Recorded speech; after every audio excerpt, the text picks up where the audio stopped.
Pinch and need a meal fast? Turn to your local Super One Foods.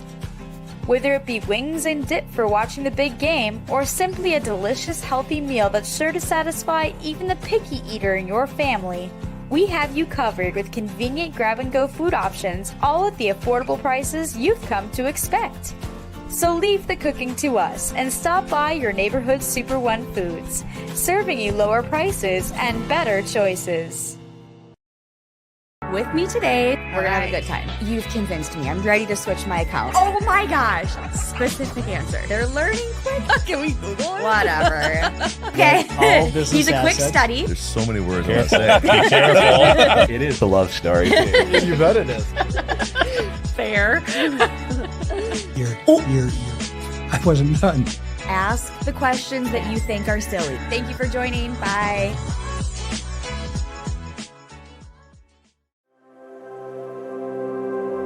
Welcome to the University of Wisconsin-Superior, known for top academics and a close-knit, supportive community in a region renowned for its natural beauty.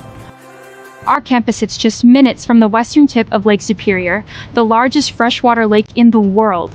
It's a superior place to be. Come on, let me show you around. We'll start our tour here in the Yellow Jacket Union, the hub of campus. Here, students can study, play a game of pool, chill by the fireplace, or grab a bite to eat at one of our various dining options.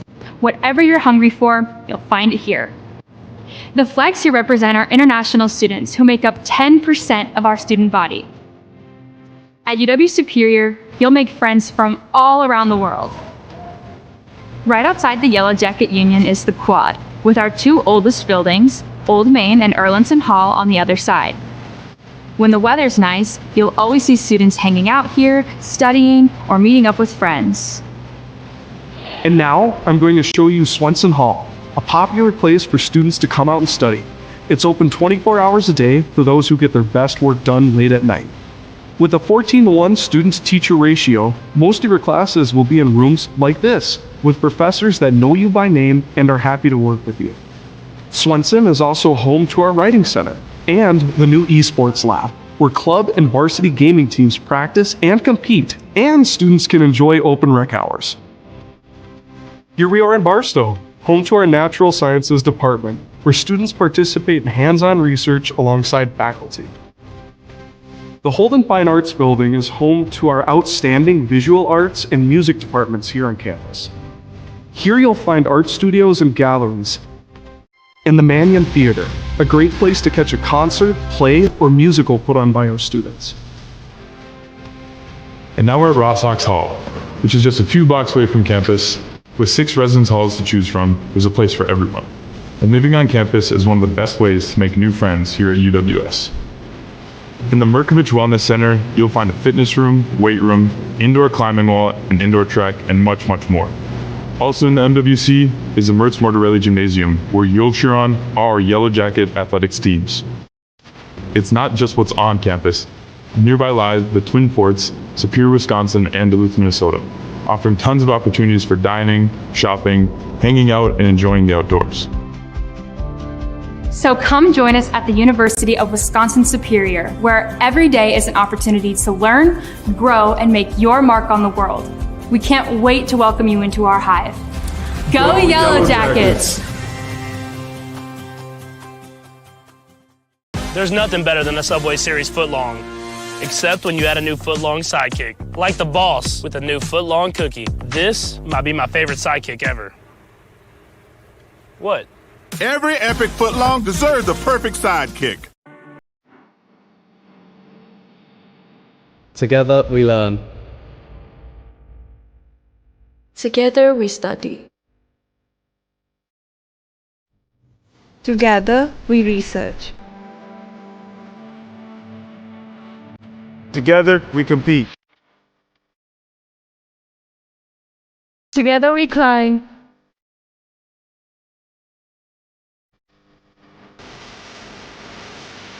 Together, we perform. Together we relax. Together, we are a community. Together we are superior.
did give me an afternoon, option everybody, to and welcome to type Yellow it Jacket in Men's Soccer Yellow here on Jackets Yellow as Jacket TV and profile eventually on and 91.3 FM KUWS. It's Championship Saturday here for the UMAC Conference Tournament as the Yellow Jackets taking on Bethany Lutheran here in Superior with a bid to the NCAA tournament on the line. The Yellow Jackets looking for their 7th straight trip to the big dance. Bethany Lutheran looking to make their first trip ever to the NCAA tournament. The Yellow Jackets coming into this contest at 16-3-2 overall, 14-0 in the UMAC. It says They're current the number one profile, seed in this KWS conference tournament for Discovery. 2024. Joe Mooney in his 17th season Do I need at to the go to helm of the Yellow WPR Jacket or program. something? His record to date, 227, 98, and 25. The Yellow Jackets coming into this contest having won their last 7 games consecutively. Gotcha. I including got posting a switch 5-1 profile victory / over login. Northwestern on Wednesday afternoon got in the lock UMAC screen. tournament semifinals I got at system Superior Choice settings. Credit Union Stadium in Superior. Configure widgets. In that contest, the Yellow and Jackets exit scored 4 application. times in the opening half and cruised from there to go qualify and- for their 9th straight UMAC tournament title game appearance. Josh Bellamy got the scoring started for UWS. Yep. Kicking and a it pass says from Isaac I'm on Beckett near the KWS 18-yard box Sports before right now. making a move to his right and firing a low-driven shot in the left side netting past It can Northwestern it keeper allows Michael me to Machuca to give the retype, Yellow Jackets a quick 1-0 lead, just KWS 3:13 Sports. into the opening half. From there, Jake I Kidd did scored do that, consecutive goals at 22:56 and 29:12 still off giving assists me from the Freddie same Watson thing. and Joel Thomas, respectively, to make it a 3-0 contest through the opening half hour. Gotcha. Philip Erickson All right, then I'm scored on the it. first of his 2 goals for the game at 43:50 to give UWS a 4-0 lead at the intermission. Jared Moore-Hardin cut the lead to 4-1 for the Eagles at 52-18, but Erickson added his second of the match off assist from Aaron Sharton-Folkert and Watson at 81-36 to close out the scoring for the contest. UWS held a 19-8 edge in total shots, including an 8-4 advantage in shots on goal. Alex Paredes went all the way in goal for the Yellow Jackets, making 3 saves to pick up the victory. Meanwhile, Bethany Lutheran comes in here 12-6-3 overall here in 2024, including 11-2-1 in the UMAC. Derek Lingholm, the head coach of the Vikings, who were the number 2 seed in the UMAC tournament, they edged their way past Crown College in a very entertaining game in the UMAC tournament semifinal action at Shields Field in Mankato on Wednesday night, winning on penalties 4-2 after the contest with the Pullers ended in a 2-2 draw after overtime. In that game, the Vikings had to rally from a 2-1 deficit in the final seconds to force overtime before settling for the draw after 110 minutes of soccer. In the resulting shootout, Bethany Lutheran got tallies from Heis Van Eldik, Daniel Almeida, Ben Clausen, and Jamie Van Wylen, while Crown got conversions from Pedro Silveira and Cerny Batalla, allowing the Vikings to advance to today's title game. During the actual game, Batalla gave the Pullers an early 1-0 lead with a goal from the penalty spot at 21:09 that carried over into the intermission. Crown extended their lead to 2-0 early in the second half when Timmy Jackson netted his 13th goal of the campaign at 47:01. The Vikings went on to cut the deficit in half at 65-52 when Clausen scored unassisted to make it a 2-1 contest. The score remained 2-1 until just 22 seconds remained in regulation, and that's when Daniel Almeida scored his team-leading 17th goal of the season at 89-38 to make it a 2-2 final and forced extra session.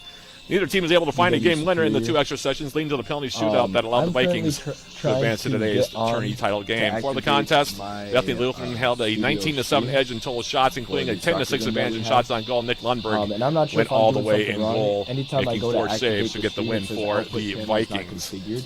So that was the story for the 2 teams on semifinal Wednesday, and today it is Championship Saturday here between the Yellow Jackets and Bethany Lutheran, which has come kind of an annual rite of passage here between the 2 squads. Yep. So we'll continue on here with more of the pregame show sponsored by National Makeup Commerce when we come back for the introduction of the 2 teams. Those starting lineups will be brought to you by Superior Choice Credit Union. Got it. That'll be coming up right after this as we throw things down to the field. This is Yellow Jacket Men's Soccer on Yellow Jacket TV, an affiliate of the UMAC Network, and on 91.3 FM KUWS in Superior. Yep.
teachers with a record of 12-6-3, the Bethany Lutheran College Vikings. And with a record of 16-3-2, your University of Wisconsin Superior.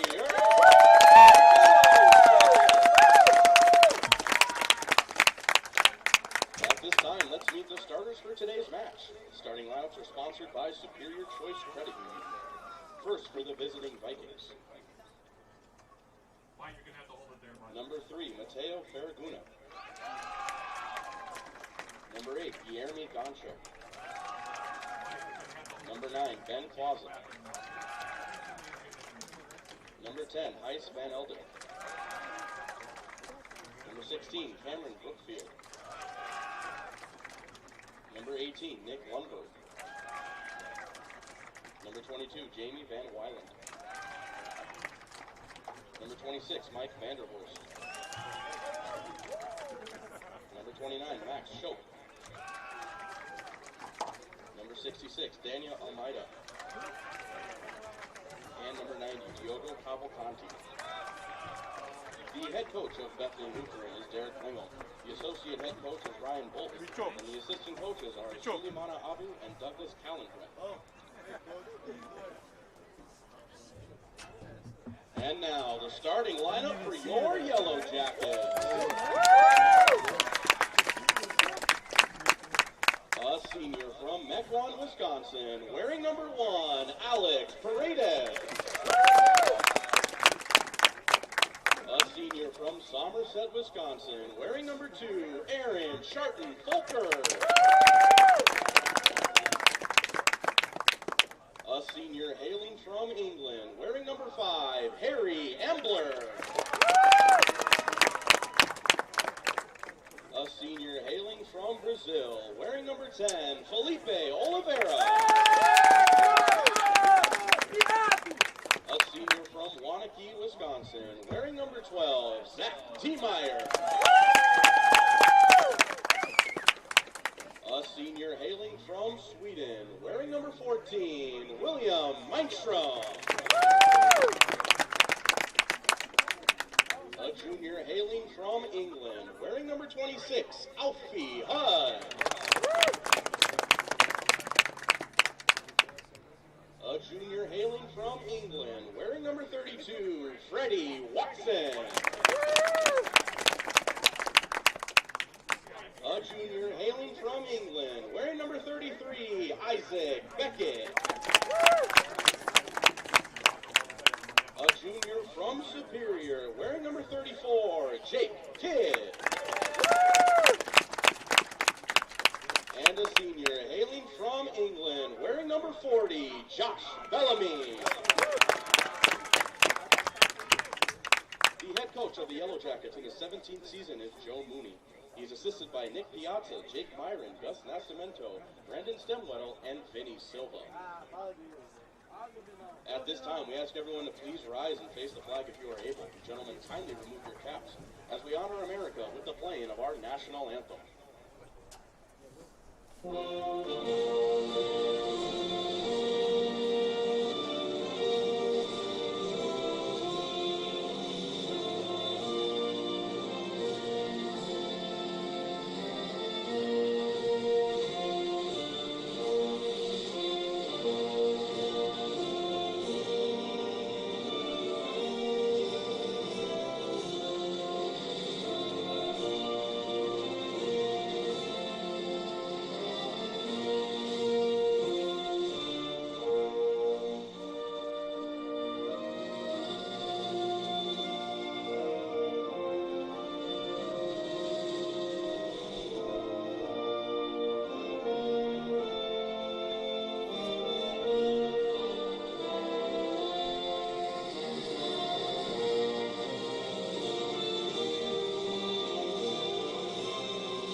assigned by the Upper Midwest Athletic Conference. The referee is Ryan Farrell. The assistant referees are Andrew Dosh and Mike Condon. The onsite game manager is Nick Burson.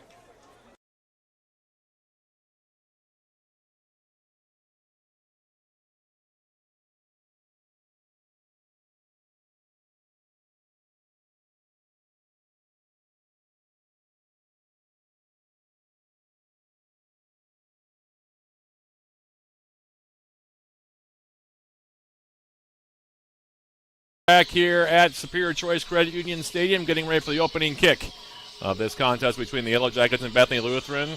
A big hello to everybody now finally joining us on 91.3 FM KUWS. We had some technical problems back in the studio, so we'll skip the pregame show for this broadcast. Yellow Jackets and Bethany Lutheran here today for the UMAC Conference Tournament crown. Yellow Jackets 16-3-2 overall, 14-0 in the UMAC for those of us, or those of you listening on 91.3 FM.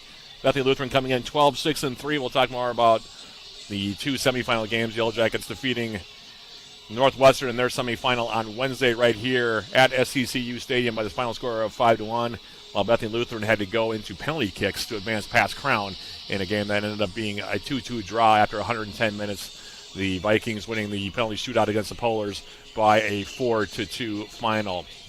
Yellow Jackets will be in the white jerseys here, going from left to right from my vantage point here in the opening 45 minutes of this title game. Meanwhile, the Vikings in the visiting black jerseys will be going from right to left. We'll take a look at the starting keepers for this one as well. For the Yellow Jackets, it is Alex Paredes getting the start. In goal, Paredes making his 18th appearance, 10 goals against this season, goals against after 0.66, 50 saves for him on the campaign. A save percentage of .833 and a record of 12-3-2. Meanwhile, for the Vikings, it is Nick Lundberg. We now take you to a live broadcast of Yellow Jacket Sports right here on what is...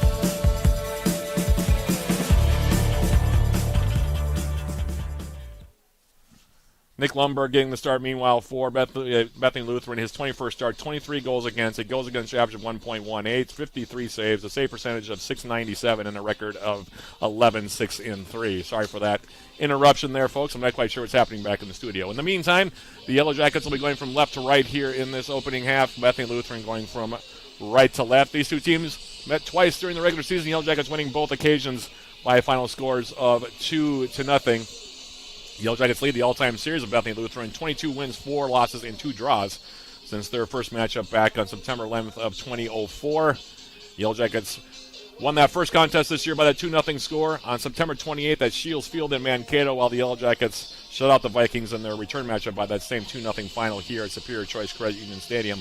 That game was played on October 19th. With those wins, UWS has now won the last 4 matchups, with the Vikings dating back to October 14th of 2023. We're still waiting for the two teams to break their huddles here. An extended break here, it looks like.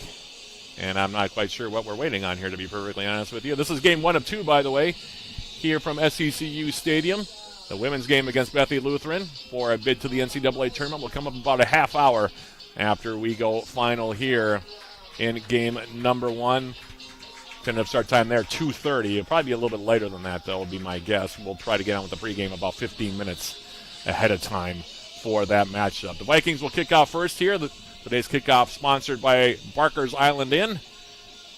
It looks like it'll be... I'm trying to get the number there of the player that's standing over this ball for the Vikings. And apparently we're having to wait now until exactly the time is right. Nick Lundberg in the goal to my right. Alex Paredes in the goal to my left. And the whistle goes, and like I said, we are underway now. Opening kick again, sponsored by Barker's Island Inn in Superior, and we are underway. Yellow Jackets in the white jerseys, as I mentioned. Leading the nation in goals this year, actually leading the nation in just about every offensive category is UWS. 107 goals on the campaign for the Yellow Jackets. That's a school record, by the way, breaking the old record of 103. Yellow Jackets, Jake Kidd, by the way, also breaking the single-season scoring record for UWS, 22 goals for number 34 in white for the Yellow Jackets. And now UWS coming into the front end of the field for the first time here. Turned over, however, by Zach Tiemeyer, and now the Vikings pumping it forward. Paredes out of his box a little bit slowly, but he'll lobby it forward with the left foot. They'll come all the way into the top of the Bethany Lutheran 18, and will be scooped up there by Nick Lundberg, and he'll hold on to it here. These two teams very familiar with one another. A lot of personnel on these two squads have played multiple games over the years against one another, so there is a very much a familiarity aspect to this game, which makes, of course, the third matchup of the season all that more interesting. As now a ball on the right side. Here is the aforementioned Jake Kidd. It'll be run out of play, and we'll have our first corner kick of the match. It comes 1 minute, 15 seconds into this opening half from the far side corner flag. Looks like it'll be Josh Bellamy that'll come over and take it for the Yellow Jackets. In-swinger far side. Off the right foot coming up now of Josh Bellamy. Yellow Jackets with 5 players in the 18 here. Meanwhile, 9 players defending in the 18 for the Vikings as Bellamy bends the ball in. Rising up, here's the head attempt there by UWS's Harry Ambler, and that one rides high over the bar, and that's the first shot of this championship game. It'll be a goal kick now coming up for the Vikings. Lundberg will take it, and he'll play it short now near side. This is Max Schock. Now has the ball taken away. Here's Bellamy coming in. Passes it out in front. They score!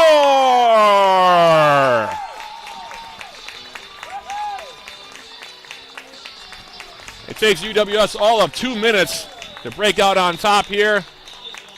A mistake in the back by Max Schock. Played it right into the feet of Josh Bellamy. He passes across the face of goal, and Jake Kidd taps it into the back of the net. And the Yellow Jackets, just like that, break out on top. Kidd's 23rd goal of the season, the assist to Bellamy. And UWS up to a 1-0 lead, and Bethany Lutheran already going to huddle here. The Yellow Jackets have been absolutely deadly when other teams have made mistakes, and that's goal number 108 now for UWS. They lead at 1-0, and what a start that is. That might be a record for the fastest goal in UMAC tournament championship game history. I'd have to go back and look at that one, but nice play also by Josh Bellamy, not giving up on the play there, making the unselfish pass to Jake Kidd, like I said, just waiting right out in front of the net. Wide open goal for Kidd. His 23rd, and the Yellow Jackets out to a 1-0 lead. So we'll see now how Bethany Lutheran responds to that. Yellow Jackets have beaten the Vikings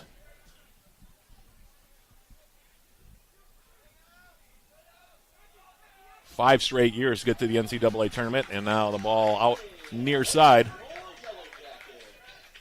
in Yellow Jacket territory. It'll be a throw now coming up near side. It'll be taken by Mike Vanderhorst. His throw in toward the Yellow Jacket 18 is going to be cleared now near side. Now will be headed into the field of play by Jamie Van Weiland. Yellow Jacket territory now, and now pumped forward here off the right foot of Van Weiland into the Yellow Jacket 18, where it takes a high hop, and it'll be dropping into the waiting arms there of UWS keeper Alex Paredes. But holy smokes, what a start. And now Paredes gives it a ride over midfield. Deflects now into the path of Josh Bellamy. And now a ball taken by the Vikings toward midfield. Here's Clausen. Zach Tiemeyer now lifting it over the top. Coming over now to chest that one down was Van Eldick. And Van Eldick now will be dispossessed. Actually, it'll go out off of Jake Kidd. Near sideline, it'll be a throw now in Bethany Lutheran territory. It'll be taken by Vanderhorst for the Vikings. As his throw comes in now near sideline, Isaac Beckett now with the volley toward the 18, headed down. Vikings trying to break toward midfield, and now Alfie Hudd will take the opportunity to play it all the way back for Paredes. Will now lob it back over the midfield stripe into Bethany Lutheran territory. Skims the head of Vanderhorst. Now coming on the right side, here's Freddie Watson. And it'll be cleared away by the Vikings near side. Yellow Jackets will have a throw here. Talk some more about those offensive numbers. The Yellow Jackets are leading the nation in goals scored, goals per game average, shots on goal, total points, and points per game. Yellow Jackets leading the nation in all those categories. And they're also number 1 in goal differential. Came in plus 95 on the season, which is an incredible number. In the meantime, now it'll be Zach Tiemeyer on the throw. Senior from Waunakee, Wisconsin. Into the 18 now, headed down, and now the Vikings trying to break out. Here's Clausen. Clausen now will play it back. Here's Mike Vanderhorst, and now we're going to have a foul called on Bellamy as he got into Vanderhorst, and it'll be a free kick here coming up for Bethany Lutheran near side.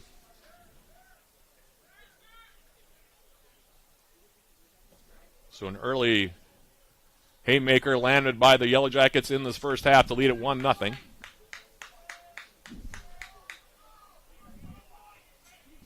And taking the free kick off the foul is Van Wylen. He'll go all the way back for Lundberg in his own 18. To the far side of the field now. Van Elvik's ball. To the feet of Cameron Brookfield. Now they come across the midfield stripe into Yellow Jacket territory where it's run down by Harry Ambler. And Ambler will just take the safe route. Danny Almeida was in his back far side, so it'll be a throw now for the Vikings. Far side corner in Yellow Jacket territory from my vantage point. Looks like it'll be Brookfield that'll take the throw here. Vikings going to send 5 players into the Yellow Jacket 18. And here's the high arcing long throw. Popped in the air now by Watson. Sent right back now by Diogo Cavalcanti. And now the Yellow Jackets, Aaron Sharton Folkert. Lobbing a ball over top looking for Kidd. Jay Kidd now getting a step. Comes inside. Kidd on the run. Makes a move to his right. Has a chance at goal. He shoots and he scores!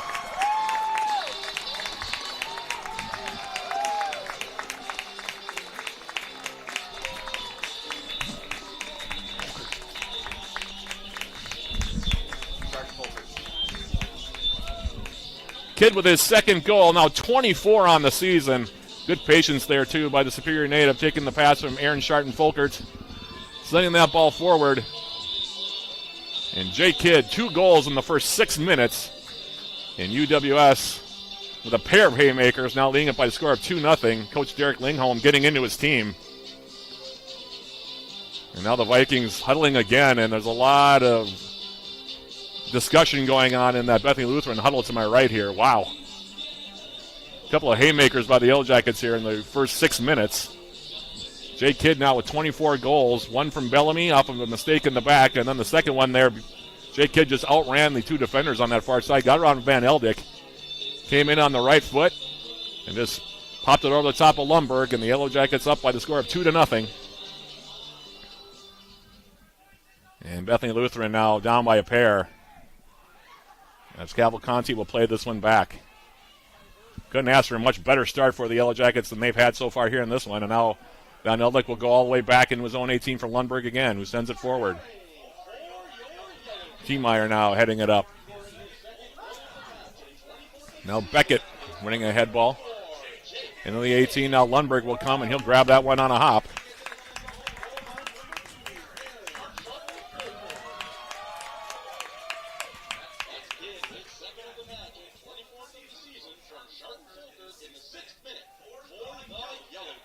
Now Alfie Hudd off the announcement of the second goal here.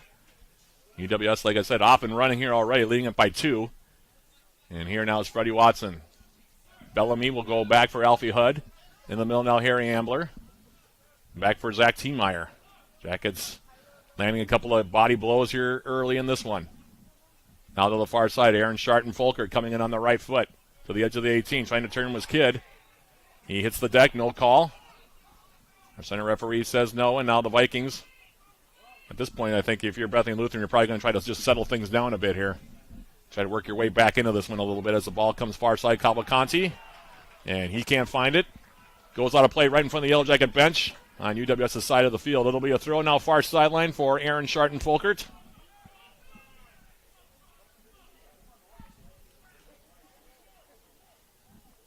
Senior from Somerset, Wisconsin for UWS. Not even 10 minutes elapsed, and the Jackets already lead it by 2 here in this UMAC tournament title contest at Superior Choice Credit Union Stadium.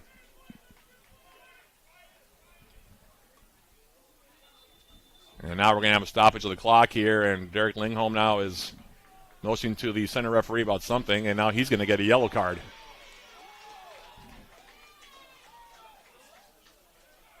I think he was looking for a fall call on that play by Cavalcanti coming up on the right side.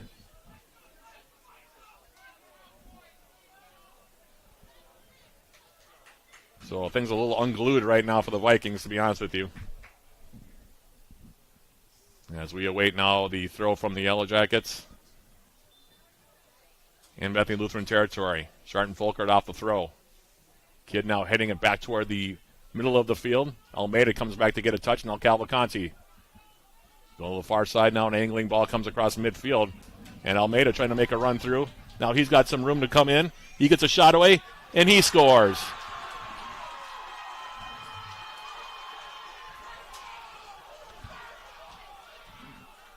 And did they call an offside? I think they did. Wow, they're going to wave that goal off. Or are they going to call that an actual goal? It is going to be a goal, I think. Yeah, they're going to bring it all the way back. I was wondering because the Bethany Lutheran players went right up to the referee. And were motioning for something. So Almeida will get the goal. And I think the assist will go to Van Eldik. I'm not sure, though. Well, now what's the call here? I guess they're going to say it is a goal. So Almeida gets the goal. So now we have a wild game going on our hands here. 2-1. UWS in the lead. So Almeida with the goal, his 18th. And it's 3 goals within 10 minutes, and now we're going to have a foul on Cavalcanti.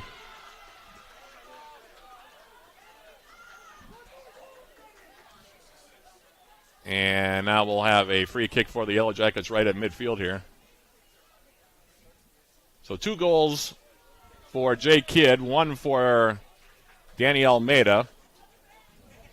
So the 2 leading scorers on the 2 teams respectively, putting their stamp on the game here in the early going.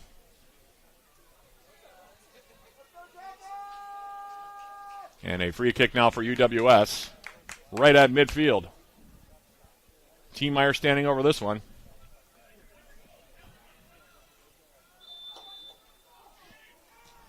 T-Meyer now angling ball. Here's Bellamy. Down now for Felipe Oliveira. Trying to cross it in. That one takes a deflection. Now Oliveira. And he'll play it off now to the defender on this near side, that being Schock, and it'll be a corner kick for the Yellow Jackets from the near side flag. So wild game here to start.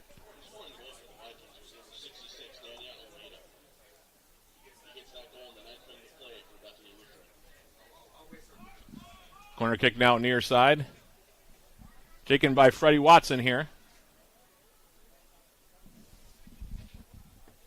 As he lines this one up and now on the left foot. Watson now angling ball backside. Trying to get it was Lundberg. It gets punched out, and it's going to be another corner kick, this time far side flag. It'll be taken by Bellamy.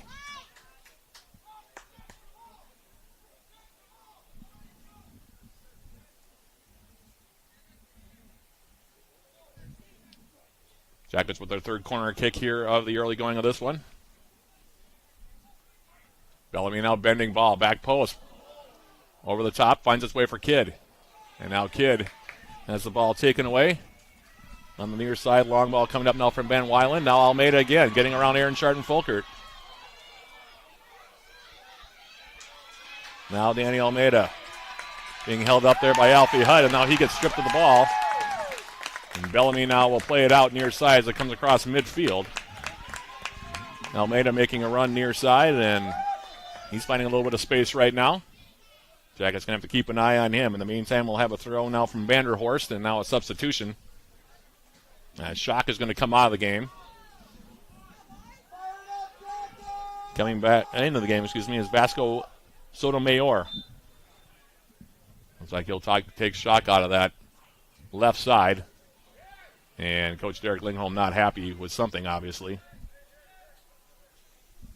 In the meantime, now it'll be a throw for Vanderhorst. Watson getting the head to it. Bellamy's ball in the middle. Getting a touch to it now was Guillermo Gancho for Bethany Lutheran. To the far side now, Mateo Farraguna. Now the Jackets off the intercept, comes across the midfield. Charton-Folkert's ball. I'm not quite sure who he's trying to go to with that one. Nothing there but a couple of players in black jerseys. Now UWS taking possession with Alfie Hudd. Will Mindstrom now near side. And this ball now will be played out off the right foot of Vanderhorst, just onto the Bethany Lutheran side of the field.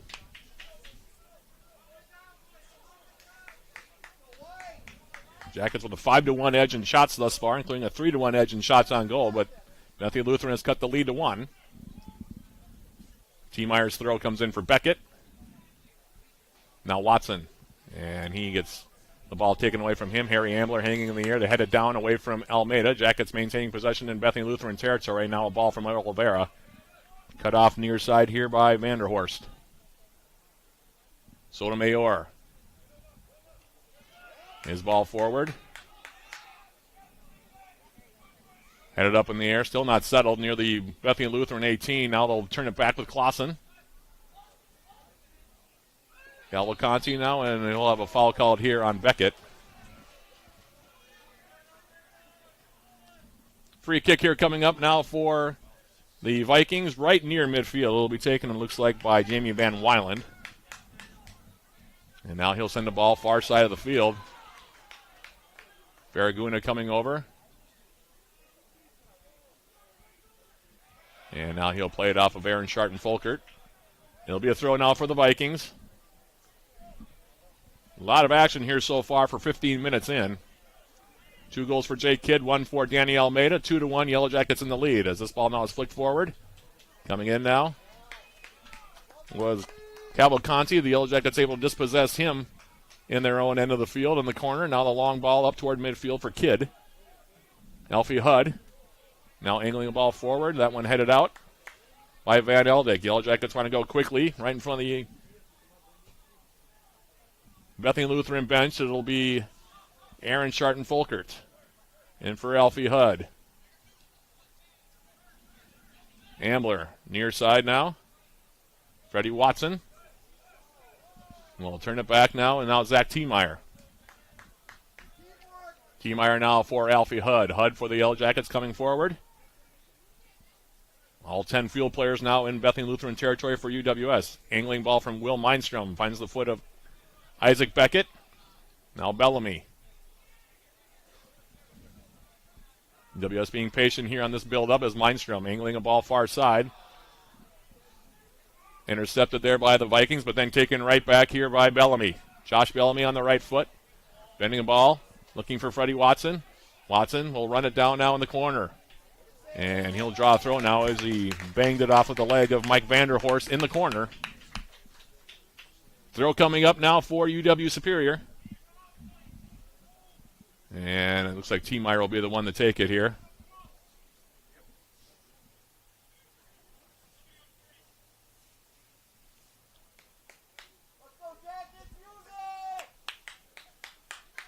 Tiemeyer for UW Superior. Lining it up now. Here's the throw. Line drive into the 6. Headed up in the air. Still loose, and they score!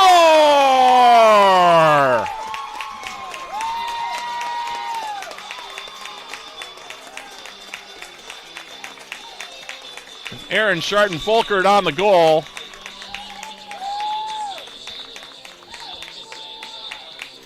The throw came in from Tiemeyer. He'll get one of the assists. There might be another one as well. I don't know if another Yellow Jacket got ahead to it. It might have been a Harry Ambler, in fact. Definitely Tiemeyer. It's Aaron Sharton-Folkert on the goal. I don't know if it's... Tiemeyer gets one for sure. So Tiemeyer gets the assist. The goal to Aaron Sharton-Folkert. What a finish that was. Acrobatic finish there by Sharton-Folkert. His 5th of the season.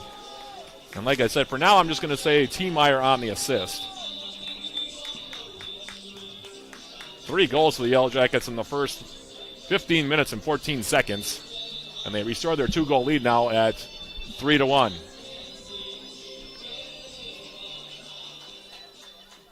It was a heck of a finish, too, because the initial throw came into the 18. And somebody got ahead to it, but then it came down. And a scissor kick, actually, inside the Bethany Lutheran 6 off the right foot of Aaron Sharton-Folkert into the side netting past Lundberg, who couldn't find it. Lundberg, by the way, should be noted, not the tallest goalkeeper in the world. He's about 5'7", 5'8". And the Yellow Jackets, after Bethany Lutheran cut the lead in half at 2-1, now lead at 3-1. As off the throw now, Farraguna will head it forward right at midfield. Harry Ambler for the Yellow Jackets. Freddie Watson now coming across. Now he'll flip a ball over the top off in the corner. Sotomayor tracking as it comes to the Bethany Lutheran 18, and it'll be grabbed by Lundberg, and he'll hold on to it here.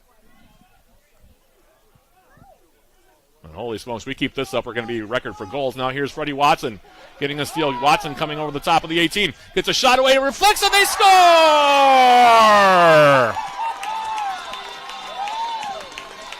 Another mistake in the back as the Vikings tried to move the ball up toward the 18. Freddie Watson intercepting, got inside of Vanderhorst. Came across the top of the 18 and then flipped it over the top of Lundberg. And UWS up now 4-1. At this point, I think we all need to take a deep breath. Holy smokes.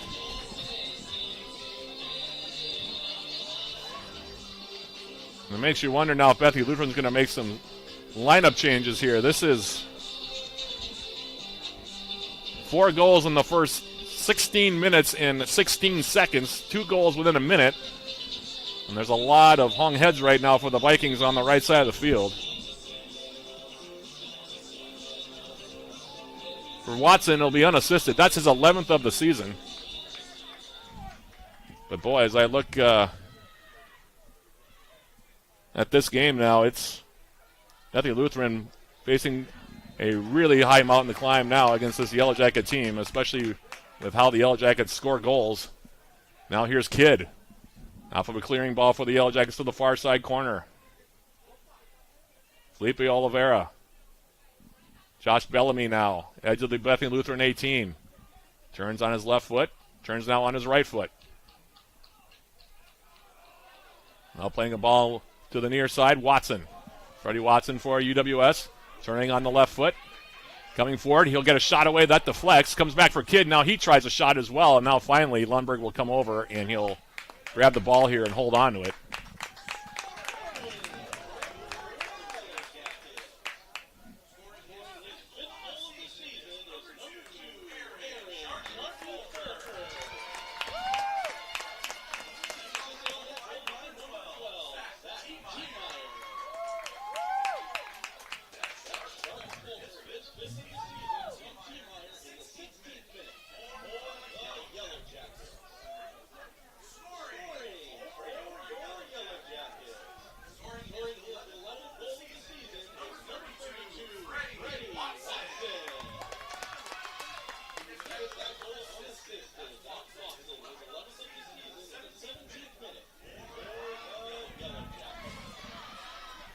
So those are the 2 goals. 2 goals in a minute for the Yellow Jackets. And now it's 4-1. Now Bethany Lutheran in the Yellow Jacket territory, lobbing a ball over the top, looking for Raheem Graham, who just came in a moment ago. Now he comes up a little bit lame in the Yellow Jacket 18. The Jackets able to clear it now near side, and here's Freddie Watson. Watson now. Back for Tiemeyer. And Zach Tiemeyer now sending it forward. Now ball in the Yellow Jacket territory. Ambler will go all the way back now for Paredes. Paredes with the left foot over midfield with the ball. Sending back into Yellow Jacket territory now by the Vikings. Now coming, here's Clausen on the left side. Clausen, edge of the Yellow Jacket 18. A couple of Yellow Jacket defenders there. Now Clausen will go down. They're going to call a foul on Freddie Watson. And we'll have a free kick now coming up for the Vikings. Kind of a short corner, really. About 10 yards outside the 18. The Vikings going to bring 1, 2, 3, 4, 5, 6, 7 players up here. The Yellow Jackets holding a line at their 6 right now, with 7 defenders of their own. Free kick will be taken now, near side. Looks like it'll be Farraguna that'll line it up. And it's cleared in now off the right foot, actually, of Gancio, and that'll be snared by Paredes in his own 6-yard area, and he'll hold on to it here. And now he gives it a long ride over midfield into Bethany Lutheran territory. Felipe Oliveira now for UWS. Vanderhorst in his back. And he'll draw a foul call here, and it'll be a free kick now for the Yellow Jackets at an angle here. 25 yards away from Lundberg's goal. We'll be plenty to talk about at halftime. Our halftime program today, by the way, sponsored by Hovland Incorporated. Coming up in about 25 minutes of game time action here. In the meantime, Bellamy standing over on the right foot. Watson on the left foot. Jackets with 6 players around the 18. Vikings are going to man mark here on this sequence.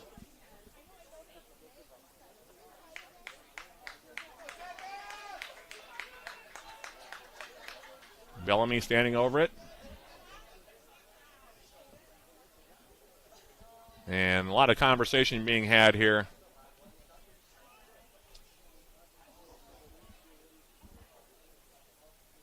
I think everybody's dander's up here right now at the moment, and that's what the referee's just trying to make sure everybody minds their P's and Q's inside the 18 here.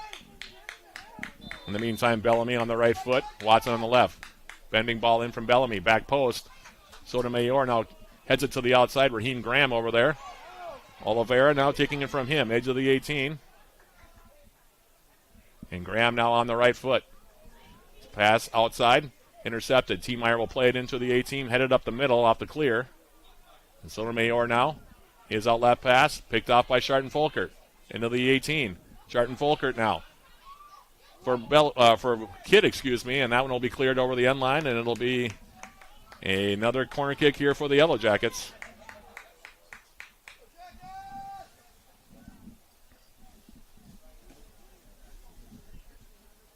Oliveira will line it up now, far sideline. On the near side flag. 4 goals for the Yellow Jackets. We haven't played half of the opening 45 minutes yet. Now the ball in toward the 6. Took a deflection off of Goncho. Now it's Kidd in the corner. Plays it back now. Here's Hudd. Alfie Hudd. Now he'll bend the ball back post. Lundberg will come and he'll grab that one and hang on to it ahead of Zach T. Meyer. Now he's going to try to counter back the other direction with a long ball for Almeida. Coming forward. Beckett heads the ball away from the high-scoring Bethany Lutheran forward, however, with the right foot, and now UWS back in possession as they come across the midfield stripe.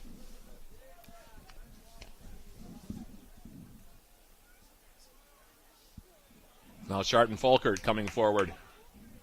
And he was expecting the overlapping run there of Felipe Oliveira. The senior from Belo Horizonte, Brazil, did not make the run, however, and Lundberg scoops it up in his own 18, and now he'll play it short. Sotomayor on his way for Bethany Lutheran on the right foot. Sends the ball forward. Ambler will touch it down now for Will Mindstrom, and now Mindstrom will go all the way back into his own 18 for Paredes.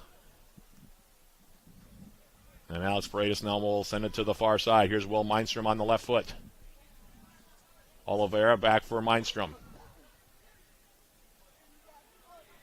Goncho now intercepting right at midfield for the Vikings. Cavalcanti now. Ball deflects off of his foot to the far side in Yellow Jacket territory. Raheem Graham trying to settle. He takes a heavy collision alongside Bellamy, and the foul going to be called against the Bethany Lutheran native of Jamaica, Raheem Graham. Free kick for the Yellow Jackets. We finally made it more than halfway through this opening 45 minutes. But the Yellow Jackets with 4 goals in the first 16 minutes and 16 seconds. Bethany Lutheran getting the 1 goal from Daniel Almeida, but it's been an offensive explosion, and actually the Vikings very, very loose right now defensively. That's what's gotten them in trouble here so far. Now here's Oliveira, edge of the Bethany Lutheran 18, trying to come in. That one popped up into the air now by Sotomayor, settled by Oliveira. Back for Bellamy. Josh Bellamy now. Will Mindstrom's ball. Touched now by Hudd into the corner. Crossing ball in from Felipe Oliveira, who is one of the leading assisters in the country, by the way. 12 assists for Oliveira this season. Headed out. Corner kick now for UWS. Looks like Oliveira's going to line it up himself here.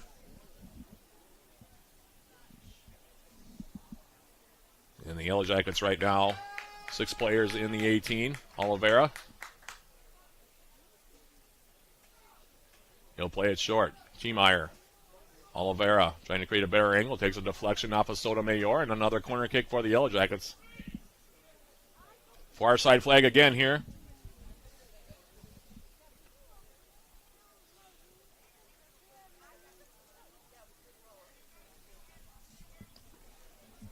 Oliveira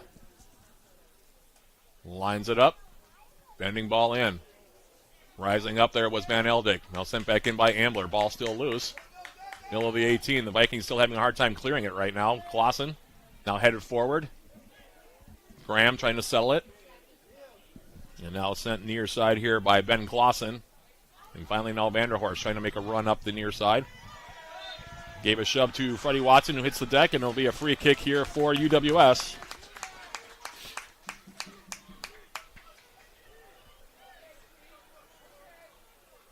Free kick for T. Meyer.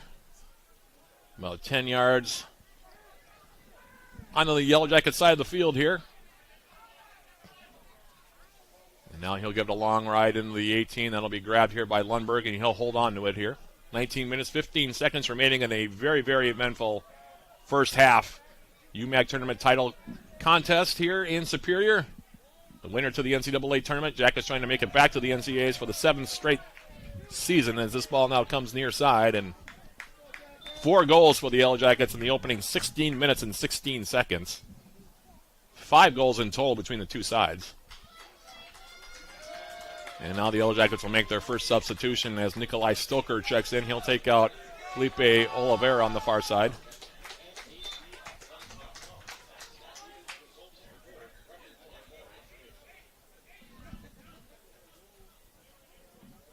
Throw coming up now for T. Meyer. Sotomayor now in his own end of the field will go all the way back now for Lundberg. Stoker putting pressure on. Lundberg angling ball toward the midfield stripe. Volley to the far side, and he'll go out of play. Alfie Hudd getting a foot to it there for UWS. And now played out again by Ernst and Folkert. Can't get enough of the Yellow Jackets. Tune in to Eye of the Swarm, the official podcast of Yellow Jacket Athletics. Join John Garver and me throughout the years. We sit down with Yellow Jacket student athletes, coaches, and other guests. Eye of the Swarm is available on Yellow Jacket TV, on UWSYellowJackets.com/podcast, Spotify, iTunes, or wherever you get your podcast. This week's guests, by the way, Coach Joe Mooney and Will Mindstrom of the Yellow Jacket men's soccer team. Rather opportune. That podcast should be coming out here in the next few days, I would think. So tune in for that one. It was a really good conversation with the two of them. Really enjoy talking with Will Mindstrom. He's one of those guys that has a very thoughtful head on his shoulder. Now here comes Jake Kidd coming forward. He almost split a couple defenders, Sotomayor and Van Eldick. Pass up. He had a good look at it. A little heavy touch there by Kidd allowed Lundberg to make the stop inside his own 18 and then shovel it near side. But he's had a lot of success so far, has Jake Kidd finding room. 2 goals already for him. Brian Hymas, by the way, in for Bethany Lutheran near side. Taking Ben Clausen out of the game. Now Cavalcanti will play it down. Vanderhorst, Almeida playing in the middle. Swing and a miss by Mindstrom as he tried to clear it. Now it's Raheem Graham. And Graham trying to get a shot away. Mindstrom closed the door on that one as he came back defensively. Good effort there by the Swede. Yellow Jackets getting ready to bring in Joel Thomas at the next opportunity. In the meantime, now the Vikings playing in Yellow Jacket territory, far side, and it'll go out of play, and it'll be a throw now for UWS. And that should allow for the substitution. Looks like Finley Purnell is also going to come in here. 16 minutes, 25 seconds separating us from halftime. Stick around for halftime, by the way. Our halftime programming, sponsored by Hovland Incorporated. We'll have a conversation with Yellow Jacket head coach Joe Mooney. We'll also have our first half stats and look at the first half summary of this UMAC tournament title contest. Jackets with a comfortable lead at the moment at 4-1. 2 goals from Jake Kidd so far, 1 from Freddie Watson, 1 from Aaron Sharton Folkert. The Vikings' lone tally coming from Danny Almeida. Is now on the outside. Here's Cavalcanti's ball forward. Mindstrom. He got tripped up by his own player, apparently, as Beckett hit the deck on that play. Now going down, it's going to be Bellamy, and we're going to have a foul called on Almeida. And Almeida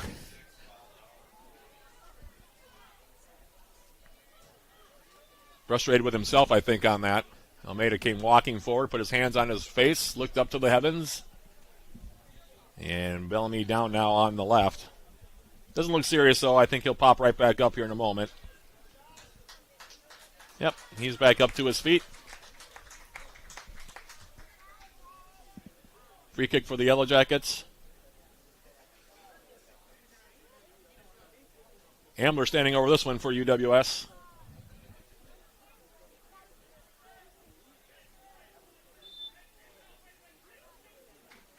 And he'll take it. Harry Ambler Getting the ball over the top. In the corner now for Josh Bellamy. Bellamy, edge of the 18. Being measured by Farraguna. Now turns inside. On the right foot, gets a shot away, and the save will be made here by Lundberg. Sharp angle shot there from Bellamy.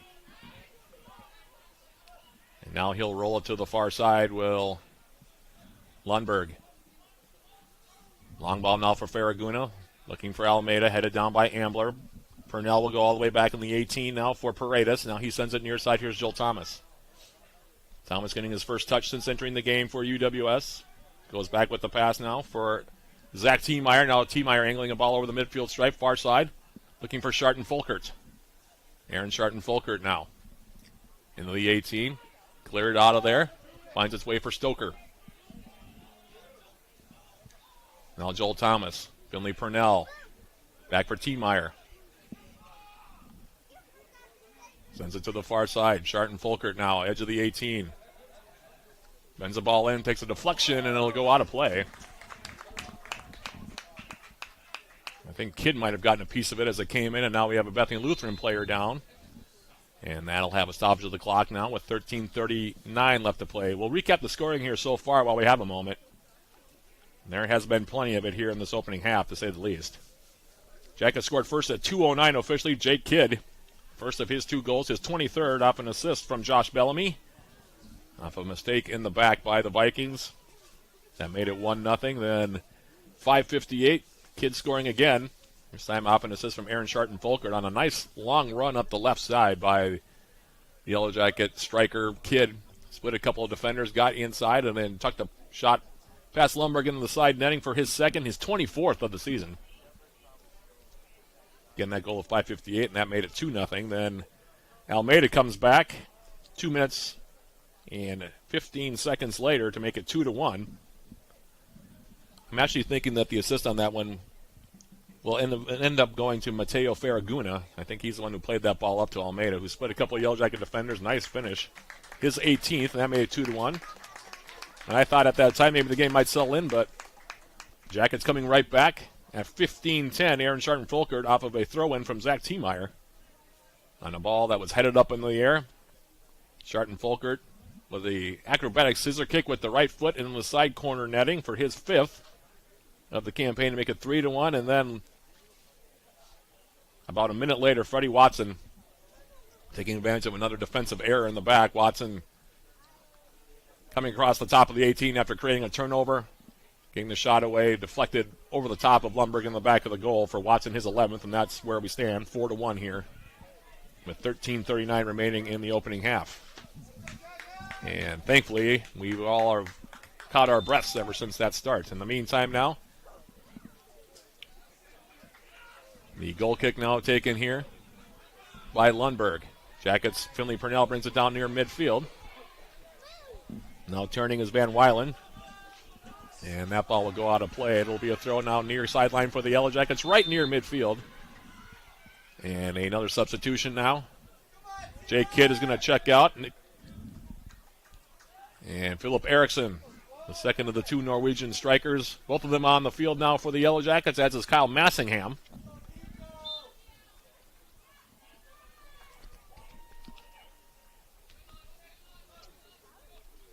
And here's a throw for Tiemeyer. Headed down up the middle now. It's now Goncho taking possession for Bethany Lutheran. He'll bend the ball over the top into the corner. Ambler now for the Yellow Jackets. Checking to see where Almeida is. Plays it back for Paredes in the 18. Paredes sending it toward midfield. Brought down now Vanderhorst.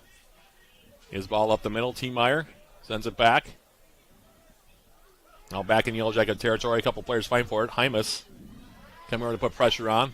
Now the clean ball brought down by Van Weiland. Vanderhorst. Almeida now trying to turn. Gets it on the near side for Hymas. Hymas now trying to take it long, and now he had a very heavy touch that takes it out of play. Came toward the end line. It'll be a goal kick here for the Yellow Jackets. 12:05 remaining in the half. And both teams making substitutions as Orlando Fertelman checks in for the first time for UWS. Meanwhile, Farraguna goes out for Bethany Lutheran. I did not get the number of the player that has replaced him as of yet.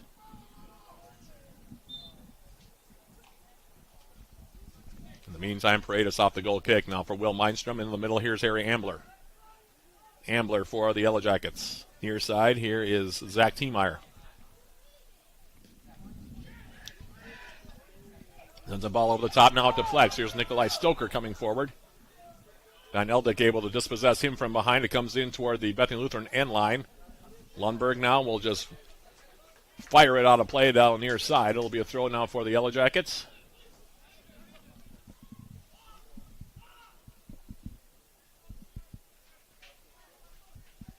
Shots in this first half, 9-2 in favor of the Yellow Jackets as well, as Tiemeyer comes over and he will line this one up.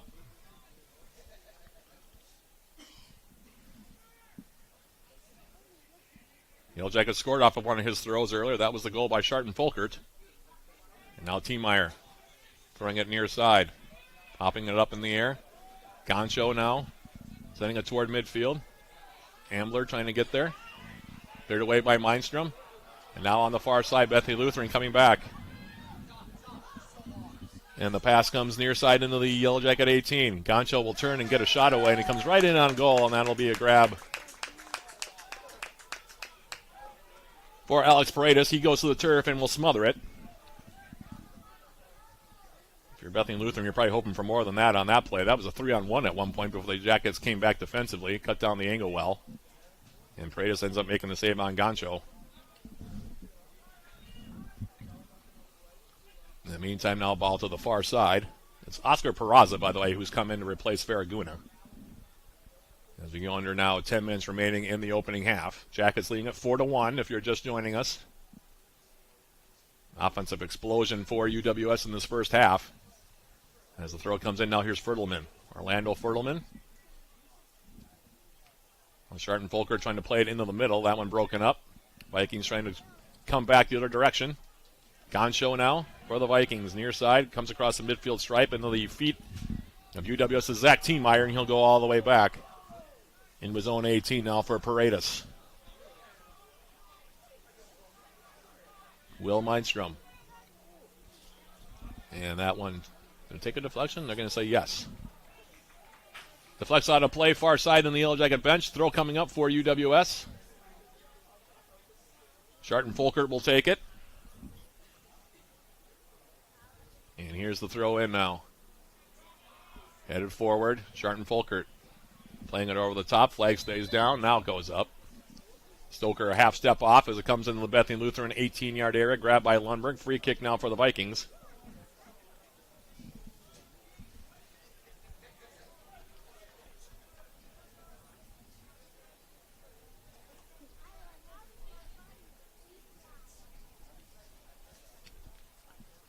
Van Eldick now takes the free kick. Harry Ambler heading it down. Massingham now as it comes to the near side. Vanderhorst for the Vikings. For Goncho, now touching it outside for Hymas. Overshoots him though at the pass.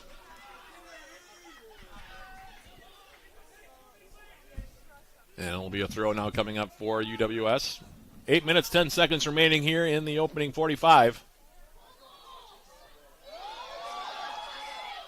Throw comes into the Yellow Jacket 18. Paredes was put under duress there by Almeida, and that could have been dangerous as he made a step-over move. Almeida was right in his grill, and Paredes, I'm kind of surprised he didn't actually just send that ball forward. I wasn't quite sure what was happening there, but nifty little move with his right foot to touch it away from Almeida, and then he finally played it away, but that could have been dangerous. But no damage done, and now a free kick off and offside against Almeida. About 10 yards ahead of the Yellow Jacket 18, and Paredes will take this one with the left foot. Gives it a ride now over the top. Erickson getting ahead to it. Thomas now into the corner in Bethany Lutheran territory. Bends the ball back post across the 6. Stoker for UWS, trying to run it down. Nikolai Stoker, back now for Mindstrom. And now it'll be touched out of play here by Graham. Throw for the Yellow Jackets coming up here as the sun peeks out a bit. It's been overcast today. Temperatures expected to get into the high 40s, maybe even the low 50s. Before we are all said and done here. Not a lot of wind either, which is a welcome respite for everybody in the area. Anybody who's lived in the Twin Ports area knows that the wind is a big X factor up here and is also ever present. But so far, we've been spared the wind here so far through just about 40 minutes of this one. In the meantime, play going on now in Bethany Lutheran territory, now coming up near side. They come into Yellow Jacket territory, Finley Purnell, with about 3 Vikings surrounding him, able to touch it for Massingham. And now Massingham bending a ball forward. Lundberg out of his 18 now with the left foot, sends it toward midfield. T-Meyer goes airborne to bring it down. Now Fertelman. Joel Thomas on the outside. Thomas now stepping over. Comes central with it with the right foot. Then he gets clipped from behind here by Van Weiland, and it'll be a free kick for the Jackets, 25 yards away from the Bethany Lutheran goal to my right. And looks like he might even draw a card, maybe not. I don't know. The referee went to his pocket, but apparently not. Just calling a common foul here. Thomas a little slow in getting up. Clock continuing to move. 5 minutes, 38 seconds remaining in the half. Aaron Shart and Folkert standing over this one. T-Meyer, Massingham also there, as is Will Mindstrom. And if you're the Vikings, you're just trying to get in the halftime, not down by any more than the 3 goals you're already trailing by. T-Meyer on the right foot. 2-player wall now for the Vikings at the top of the 18. The 2 players in that wall. Liam Gosh and Brian Hymas.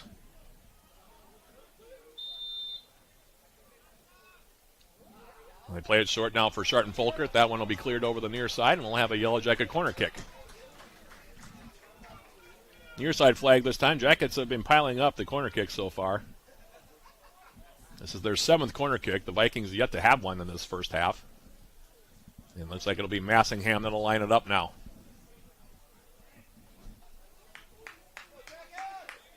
Massingham off the corner. Into the middle.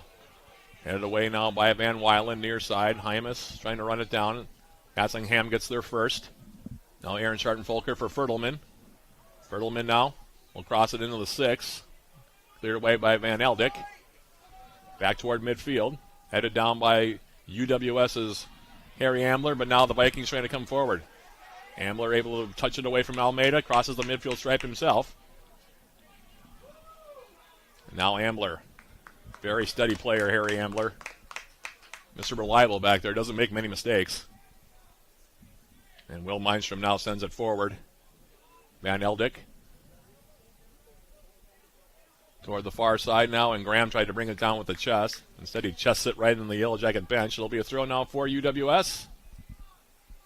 Looks like Rowan Wagner's getting ready to check in. 3 minutes and 40 seconds remaining in the half.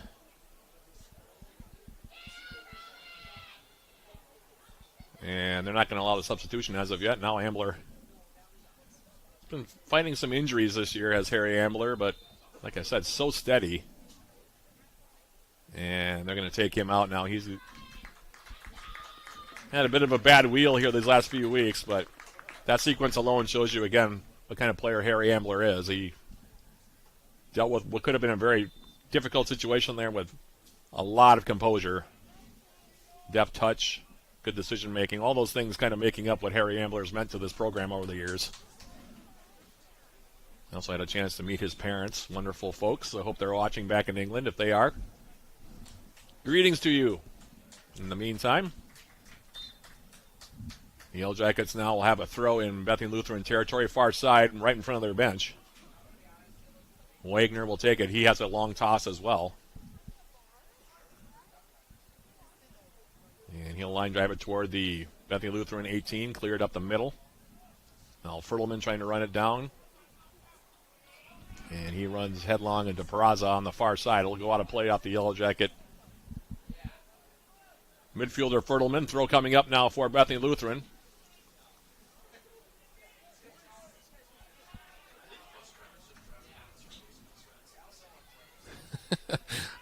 That I don't know. That voice you hear in the background, by the way, is my Yellow Jacket TV producer. That's Brad Lellis. I guess we could check on that later, Brad. I don't know. In the meantime, Bethany Lutheran now in Yellow Jacket territory on the right foot. This is Van Weiling going to the far side for Peraza. Long ball coming near side. T. Meyer measuring it, now heads it down near side. Bethany Lutheran Santiago Rios in for the first time. Now he'll play it all the way back. Danny Pilot also in for the first time.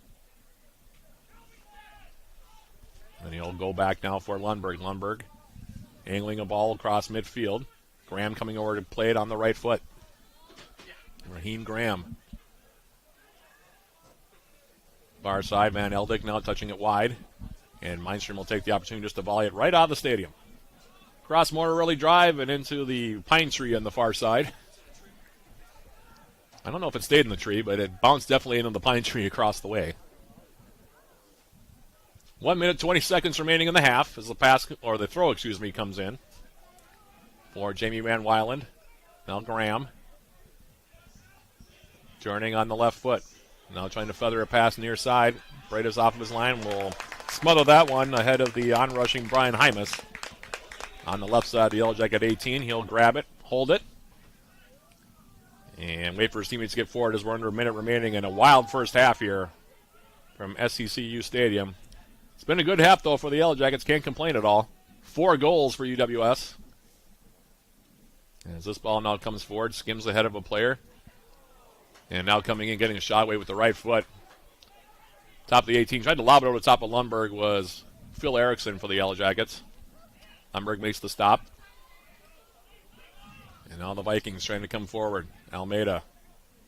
Cross midfield, Hymas. Hymas now trying to return it for Almeida. Well played ball there, and Almeida touches it over the top of the crossbar, and that'll just about do it for the half here.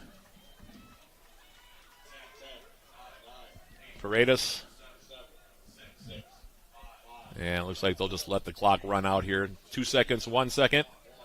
And the horn will sound here at Superior Choice Credit Union Stadium. An offensive explosion by the Yellow Jackets in the opening 16 minutes and 16 seconds. UWS finds the back of the net, 4 times in the opening half. Additional goals for Aaron Shart and Folkert and Freddie Watson to go along with the lone tally for Bethany Lutheran coming off the right foot of Danny Almeida. And that's where we stand halfway home in this 2024 Upper Midwest Athletic Conference Tournament Championship game. Your score at the break, the Yellow Jackets 4, Bethany Lutheran 1. We'll take a quick break and come back with our halftime programming sponsored by Halvin Incorporated and a conversation with Yellow Jacket head coach Joe Mooney. And that's coming up right after this. This is Yellow Jacket Men's Soccer on 91.3 FM KUBD Superior and on Yellow Jacket TV, an affiliate of the UMAC Network.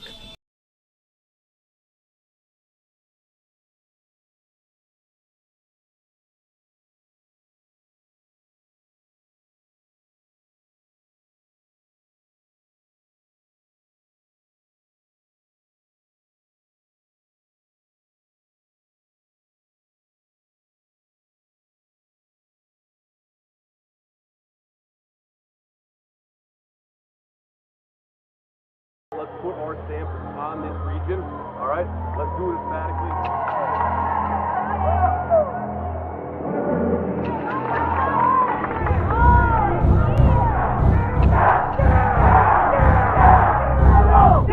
Yellow Jackets, 2-3.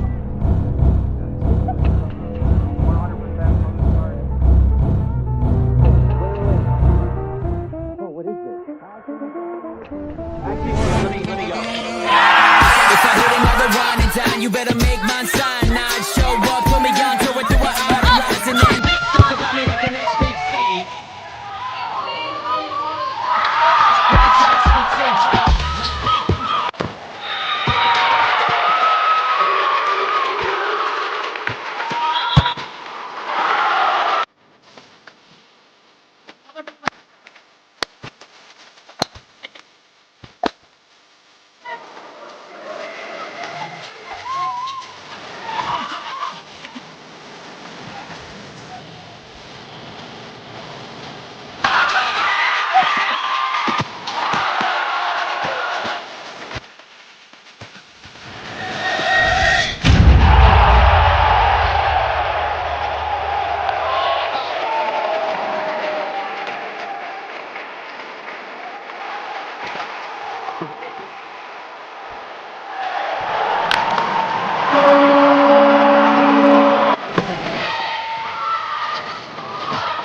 Mooney. And Coach, this matchup with Bethany Lutheran under these circumstances has become a bit of a broken record.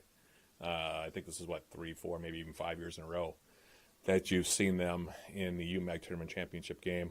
We'll talk more about the matchup in just a second here, but go back and talk about the semifinal game against Northwestern on Wednesday. It was a game where Northwestern, I thought, came out actually pretty well and put you guys under a little pressure at the start, but once you guys started scoring goals, it was, pretty much same old in terms of the score line goes. I mean, you guys scored 4 goals in the first half. Last 2 matchups now with Northwestern, you've scored a total of 11 goals, 9 of them in the opening 45 minutes. So you guys have jumped out on them the last couple times. Pretty good there. And, Jake Kidd, he just keeps scoring goals for you guys. A couple goals for Philip Erickson also, which was good to see coming off the bench. I just wanted to get your overall impressions of how things went for you guys on Wednesday. Yeah, thanks, Matt. I mean, you're right, and we kind of called it ahead of time. I knew Northwestern would give us some different kinds of problems. To be honest, we didn't expect them to change systems on us, and they did. I think that was a good move by Coach Wheaton to go into a 3-back or a 5-back, however you want to call it. And so we had kind of scouted them and felt like we were in a good spot in terms of the way we wanted to press and just our shape against them. And when they came out, it kind of threw us for a loop. But I think it goes to show a little bit of the experience from our players that they were able to just kind of deal with it and make some adjustments from within the field and kind of handle it. I mean, you mentioned Jake got on the score sheet a couple of times. Josh opened the score. It was good to see him get back on the score sheet. It's been a couple games for him. He's been lights out, but just maybe not been the goal scorer. And then obviously Phil Erickson, you mentioned him too, and I thought for me the man of the match on Wednesday night, and so good to have him back. We were afraid we might have lost him. He had a little bit of a injury bug that came up, and we weren't sure if we were going to get back this season. And we've had him back now for about a week and a half, and man, it just it was so good to see him score 2 great goals. Really, I kind of felt like every time Northwestern started to really find their footing in the game, Phil was the one that really kind of snuffed it out. And so, massive credit to him. We've kind of dubbed him Mr. November, and he's right on cue. He's back to full form again. To be honest with you, on his first goal, not the second one. The second one was just a clean, nice cross, by the way, by a nice corner kick taken by Philip Jobst.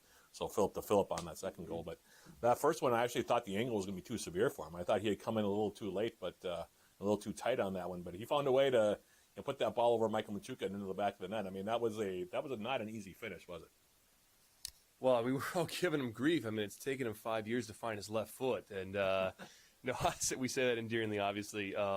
Yeah, I mean, I think that and that just shows the confidence that he comes into these late season games with. That I don't know if he takes it off his left, early in the season, and that's the only way he's scoring from that angle. You're right; it was a tough angle, and just really showcased all the attributes that he has over the last 5 years. And again, it's been a bit of a choppy season for him, with the injury bug and just trying to find room. We go from a system where we have 3 forwards to 2, and all of a sudden he's the guy trying to battle it, break down the door to get into that 2. And so you just have to really respect his effort and his maturity and professionalism that even if he's not getting those starts, he is finding ways to add value, and again, no more so than once we hit November.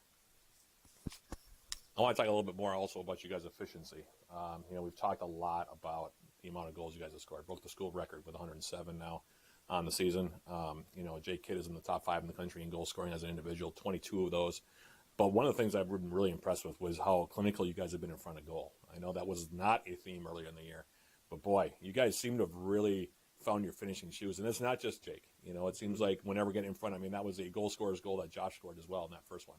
I mean, whether it's been Freddie Watson or Jake or Josh, I mean, it seems like the scoring touch has really kind of basically come along to the point where just about anybody, both on your forward line and midfield, all the way down to the bench, is pretty clinical in front of goal right now.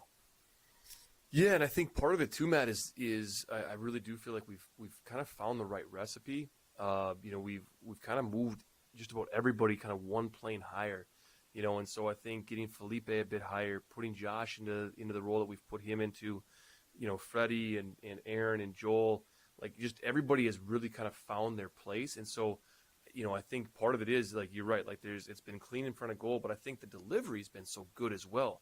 And, I think that we've kind of figured out the recipe and to be fair, I think it took us a minute. I think there were some frustrating moments early on in the season.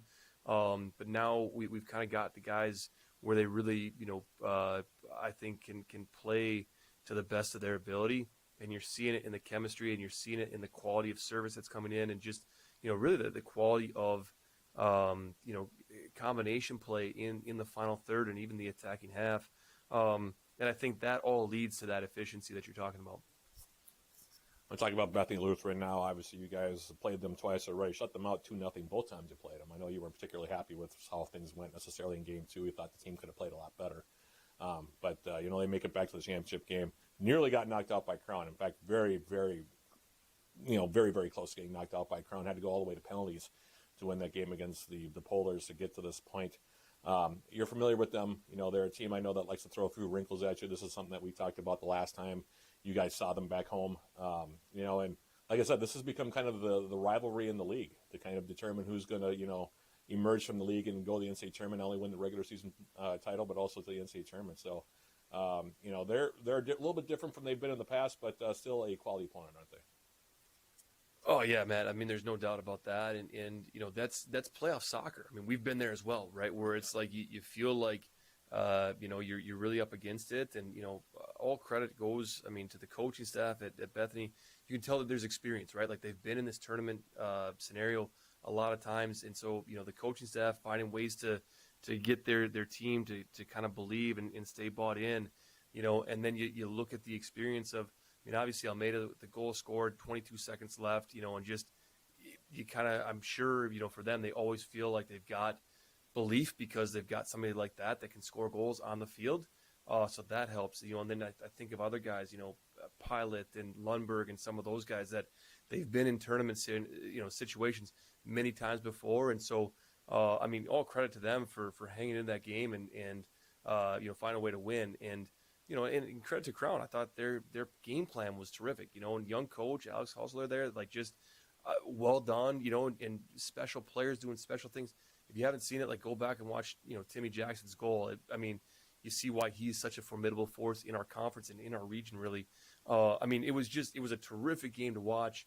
Obviously going into Pens, like, my hope is that, maybe they're a bit, more fatigued because they really had to go for 110 minutes.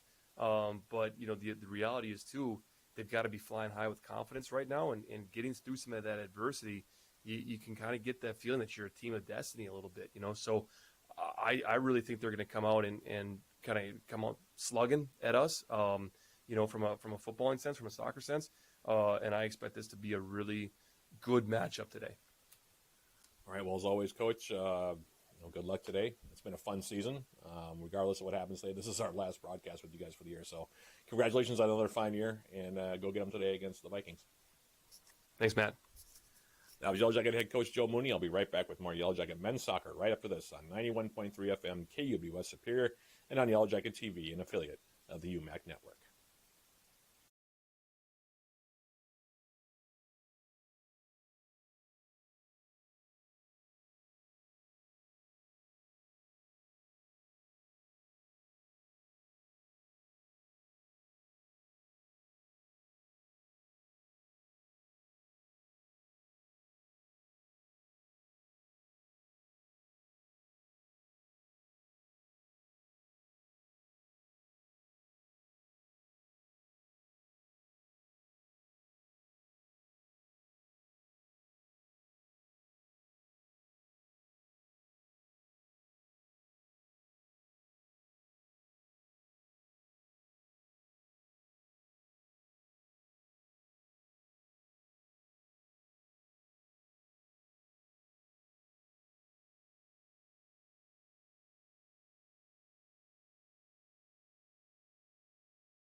Matt Johnson back here at Superior Choice Credit Union Stadium. Halftime programming today sponsored by Hovland Incorporated. Look at our first half numbers here in this one. Yellow Jackets holding a 10-4 edge in shots thus far through 45 minutes of this UMAC Conference Tournament title game. 7 of those shots for the Yellow Jackets on goal, 2 of those shots for the Vikings on goal. 7 corner kicks in that first half also for the Yellow Jackets. A total of 9 fouls were called in the opening 45 minutes, 6 of them against the Vikings. As far as goalkeeper saves in that opening half, 1 save for UWS's Alex Paredes, 3 saves so far for Nick Lundberg as we get set to begin half number 2. A quick reminder, this is game 1 of 2 UMAC tournament soccer championship games here on 91.3. Game 1 of a triple header, by the way. We'll talk more about game number 3. Men's hockey game tonight against St. Olaf. That'll be our final game of the triple header here in Superior. It's a very busy day on campus. There are 6 different sporting events at home today, and 10 over the last 2 games, if you've been keeping track. Both men's and women's hockey teams yesterday getting wins at home by scores of 3-1. The women over Hamlin, the men over Gustavus Adolphus. Men's basketball opening up their campaign yesterday with a loss against Marion.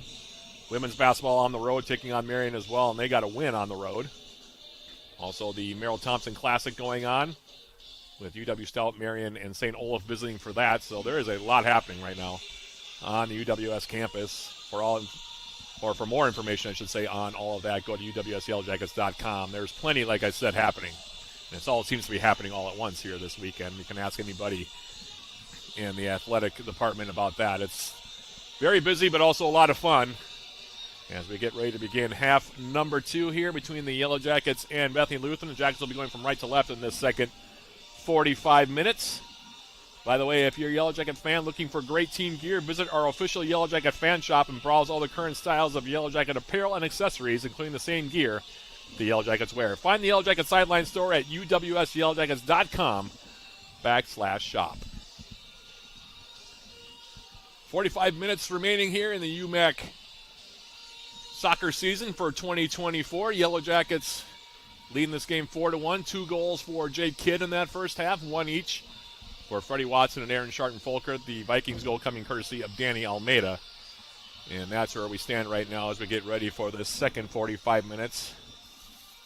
Looking to crown a UMAC Conference Tournament champion here today. The Yellow Jackets looking for their 8th straight, by the way, in that category. It would send them to their 7th straight NCAA tournament if they can close out these 45 minutes, leading it by 3 goals at the moment at 4-1.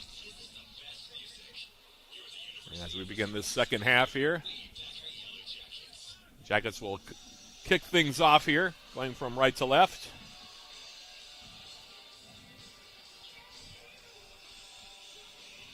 And like I said, the women's game coming up about a half hour after we go final here in game number 1. That'll also feature the Yellow Jacket women taking on Bethany Lutheran. The Vikings, their first ever trip to the UMAC tournament title game. For the Yellow Jackets, this is 5 in a row for Coach Allison DeGroat and company. We'll talk more about that, of course, as we move on here this afternoon. In the meantime, the Yellow Jackets, Felipe Oliveira back in there to start the second half. He'll kick it off. And the second 45 minutes officially underway here at SCCU Stadium. And a ball now coming into the 18 far side. Lundberg will grab that one, and he'll hold on to it here. Pretty tall mountain to climb here for Bethany Lutheran in the second 45 minutes, trailing the Yellow Jackets by 3.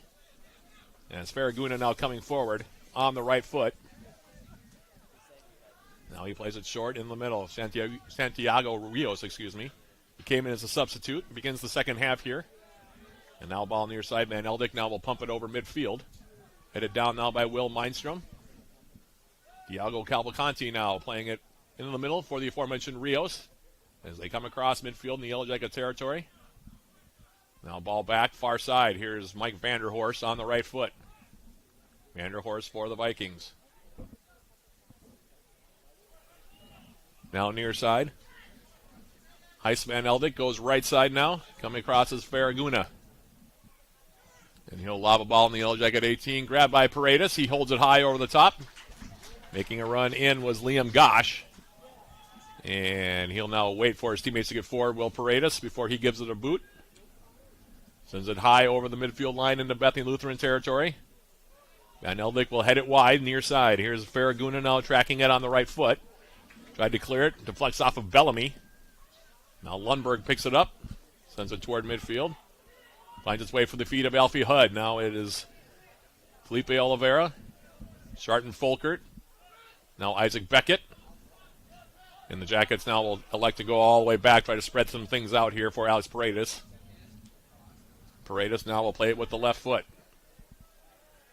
And that one will be headed out over the top of Freddie Watson. By gosh, throw coming up now for the Yellow Jackets. 2 minutes into the second half. And it looks like Zach Tiemeyer will take the throw here.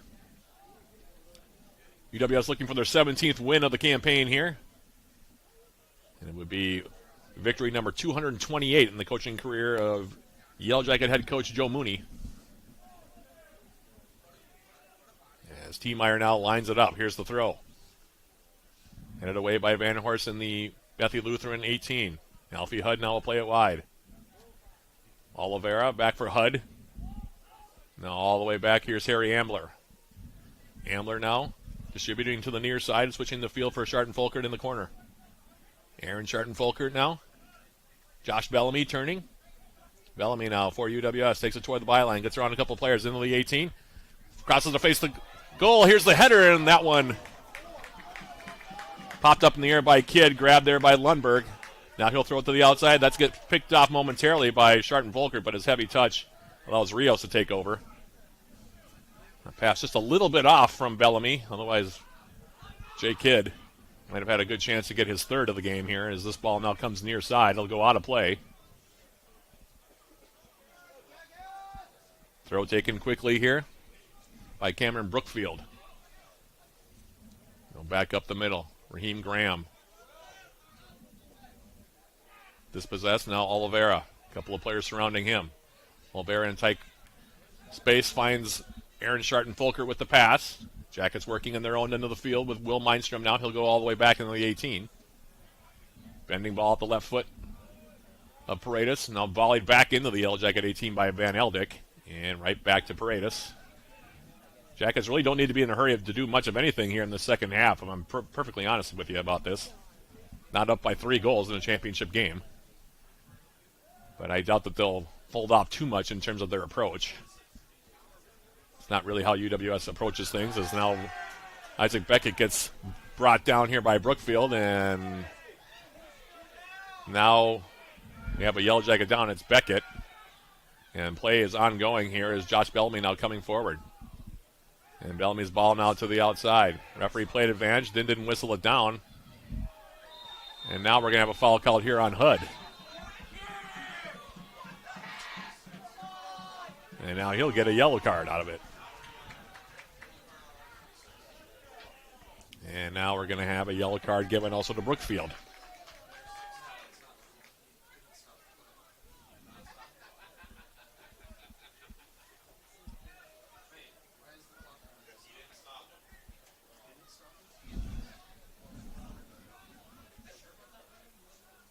So one yellow card each way, one for Cameron Brookfield of Bethany Lutheran and one for Alfie Hudd of UWS.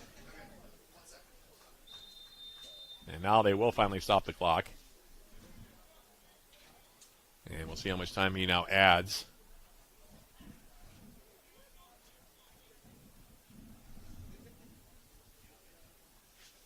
Might not add any here. It looks like he's in the process of filling out his card.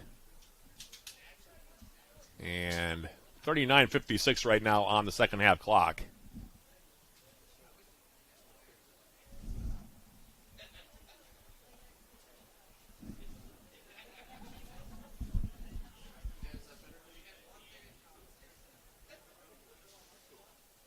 And they're going to put up 16 extra seconds here. Second yellow card, by the way, on the Vikings after Derek Lingholm got one in the first half in the first 6 minutes.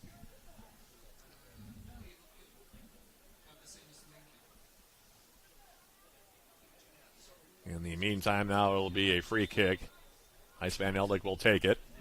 And now he'll play it near side. Mateo Farraguna sending it toward the Yellow Jacket 18. Graham trying to head it down. Now it comes up the middle. Running it down now is Van Wylen coming wide. Van Wylen now for Bethany Lutheran. Trying to turn on the right foot. Plays it back. Brookfield now handling the ball into the 18. Cleared away by Mindstrom. back toward midfield. Farraguna, Graham, Oliveira for the Yellow Jackets. Now Graham splitting a couple of Yellow Jacket defenders, comes in, plays it toward the top of the 18. Now Graham with the shot, and that one will be blocked away. Nice defensive effort that time.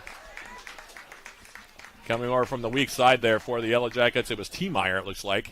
And now he slid down. He's down near the 6. And now we'll have a stoppage of the clock. 39-24 left to play in this one.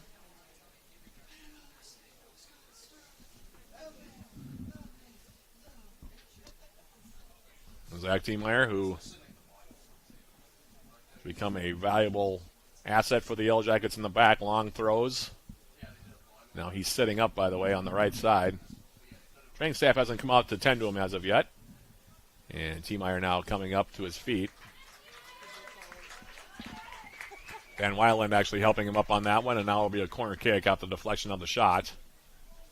That was taken by Graham. It'll be Diego Cavalcanti that'll take it now near side flag. Cavalcanti, low line drive, and the shot attempt by Almeida rides high and over the bar. It'll be a goal kick now coming up for Alex Paredes.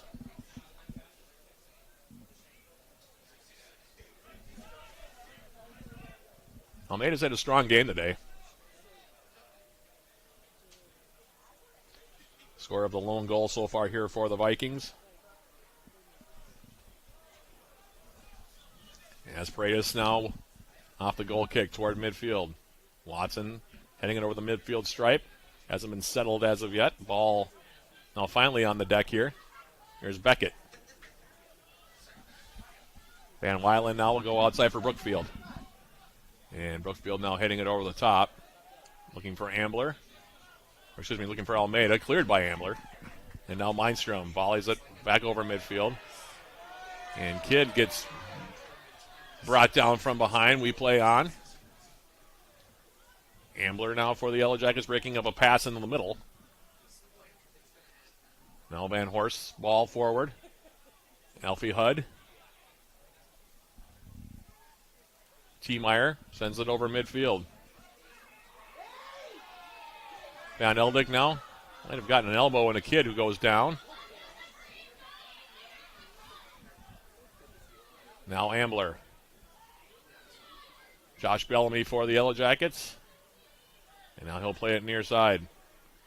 Will Mindstrom has Kid to his feet. So we'll play on here. Aaron Sharton Folkert. Felipe Oliveira. Continuing it on. Now Oliveira getting the return pass. Felipe Oliveira dancing in the 18. Inside out move. Farraguna will take the ball away from him and now play it out for a Yellow Jacket throw.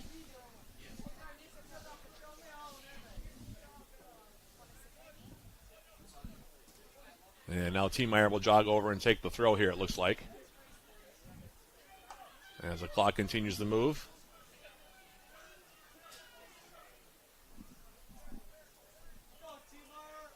.37 minutes, 5 seconds remaining.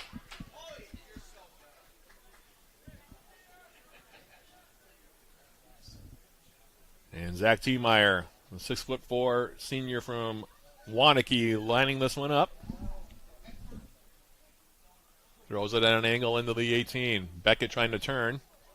And that one will go out of play. It'll be a goal kick now coming up here for the Vikings as Beckett couldn't keep it in on the end line. Goal kick now for Lundberg.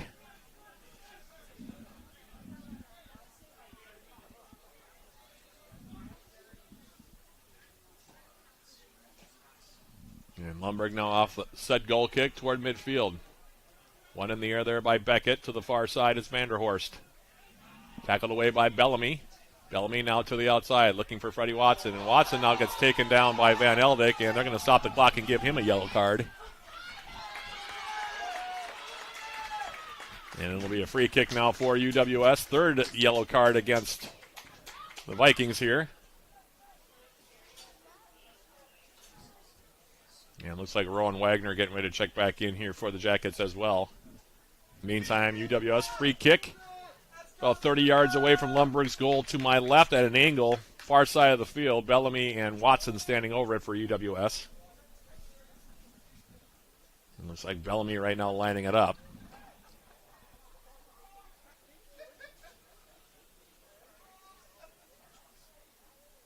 And now Watson's going to jog away, so it is Bellamy. Bending ball in. Van Eldick getting ahead to it. Now Almeida checking back. Up the ball short, however, here's Ambler. Now Mindstrom. And now he gets tripped up by Brookfield, no call. And now game getting a little rougher here as going down now is a Bethany Lutheran player, that being Cavalcanti. And now we're going to have the clock stopped, and now they're pleading for a yellow card on the Yellow Jackets here with 35:46 remaining.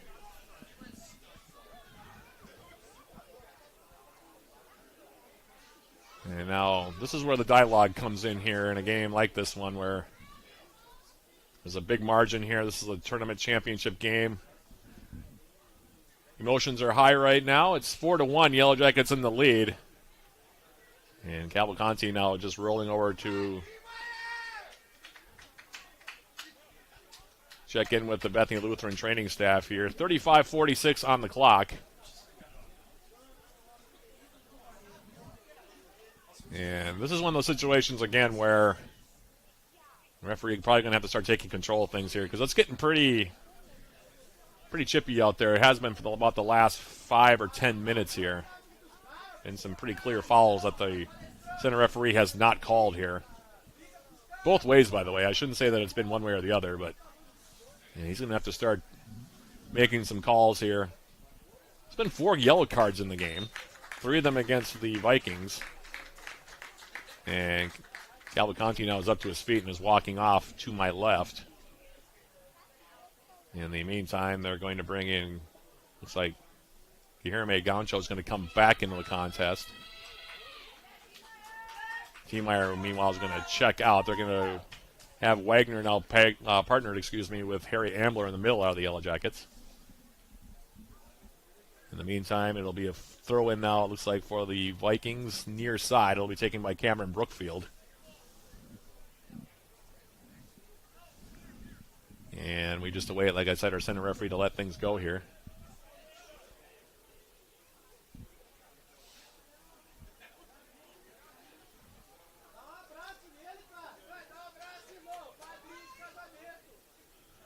.35:46 remaining here in the half. As the long throw now from Brookfield comes across midfield. Beckett now angling a ball. Rios picking it up and on the right foot. Santiago Rios playing a ball over the top. Ambler will play it all the way back into his 18 now for Paredes. High arcing ball comes across the midfield line. Van Eldick able to head it down. Now Beckett takes over for UW Superior. Will Mindstrom now will pump it forward. And now a swing and a miss over there. Lundberg will come off of his line. That was Vanderhorst, by the way, who took a big swing at that ball. Didn't get any contact on it. Now it's Freddie Watson for the Jackets. Plays it for Bellamy to the Bethany Lutheran 18. And he tried to cross it. Tackled out by Vanderhorst. It'll be a corner kick, number 8 of the match here for UW Superior. 34 minutes, 50 seconds left here. Half number 2. Game has settled in a bit since that first 16 minutes and 16 seconds. I'm not quite sure we could have kept that pace even if we wanted to. That's when all 5 goals were scored, 4 of them by the Yellow Jackets. In the meantime, Watson now lining up this corner kick far side flag. Watson bending ball in toward the 6, and it'll skip out. And over the end line, goal kick now for the Vikings. And I think it's Sotomayor who's across the way that's looking to come back into the game here for Bethany Lutheran. In the meantime, now Lundberg.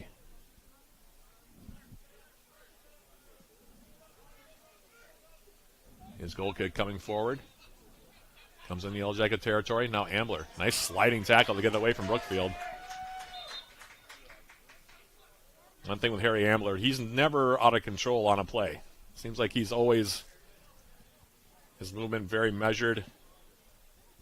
Just understands where to be and how to approach things back there. Calming influence for the Yellow Jackets back there. Now Farraguna off the throw near sideline, Yellow Jacket territory. Plays the ball in the middle. Now Watson stepping to it. Now taken away by Gosh. Now Graham. Now for Almeida. And tackled away on a really nice play there by Ambler. Then his outlet pass picked off by Graham. Now Olvera for UWS. And it'll be slid out now by Raheem Graham.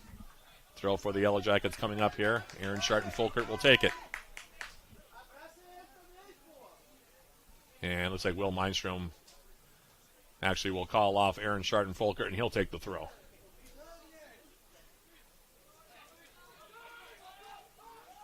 Mindstrom now for Paredes. He'll give it a ride over midfield. And cleared away now by Farraguna over the near sideline. 32 minutes and 40 seconds left here, second half. Mindstrom now off the throw, near side. Graham bodies him off the ball. Now Van Weiland has a tackle away now, Oliveira.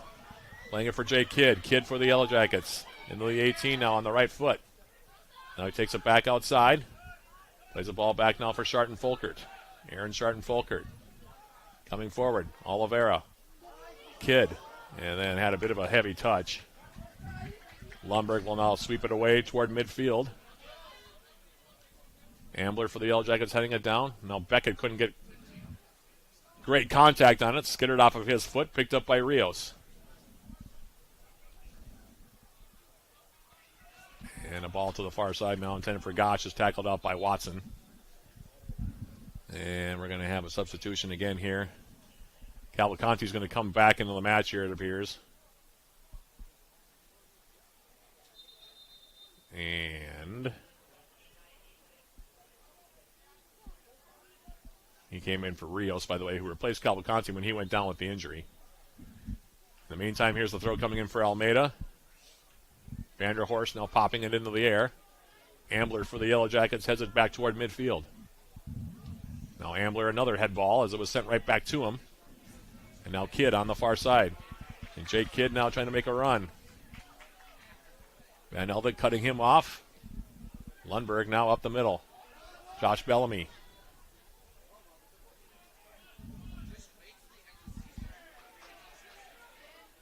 Finley Purnell back in for UWS. Now we'll play it back. Mindstrom now. And his ball to the near side, out of play. Throw coming up now. It'll be taken by Mateo Farraguna, one of the team captains for the Vikings.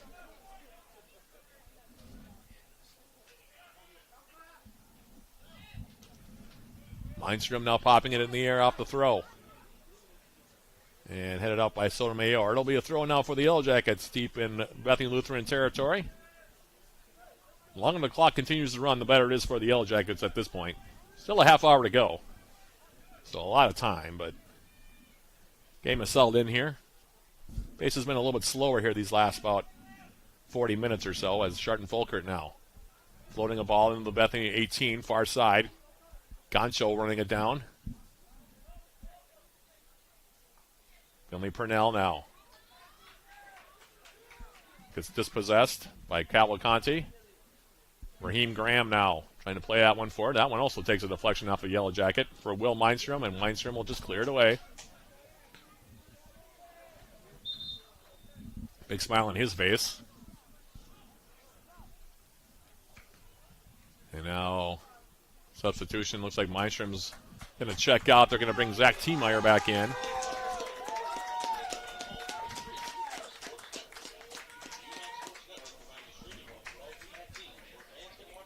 By the way, fans, have you downloaded Swarm Central, the official rewards and loyalty app of the Yellow Jackets? Get started and receive 200 points just for registering and 200 more for downloading the app. Redeem your points for cool prizes in the Swarm Central store. Find Swarm Central in the Apple and Google stores today. Off the throw. Here's Graham now. Top of the Yellow Jacket 18. Yogo Cavalcanti. His ball to the far side for Goncho. That one will be cleared away now by Watson. Throw coming up, taken quickly here. Bethany Lutheran.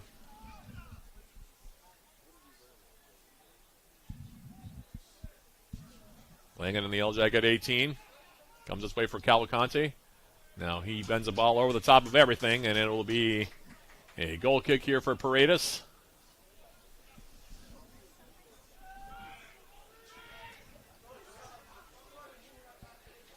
Goal kick now coming near side. Here's Watson. Freddie Watson for the Yellow Jackets toward midfield. Broken up by the Vikings. Bellamy tracking back. Now loose ball picked up by Almeida, but then Bellamy takes it right back. Sends the ball to the far side. Well placed there for Sharton Folkert. Chance here. Lobbing it in now for Jake Kidd, but off of his line to grab it in the 18 was Lundberg. He'll hold on to it here. Still a good look that time. As he gives it right toward midfield. In the Yellow Jacket territory now, Ambler. And he'll play it out now near side.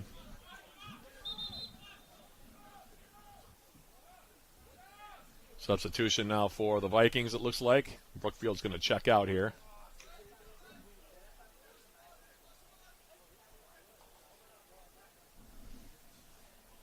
Coming in is Christian Edwards. First time we've seen him in the ball game here this afternoon. In the meantime, it'll be a throw now coming up for Farraguna.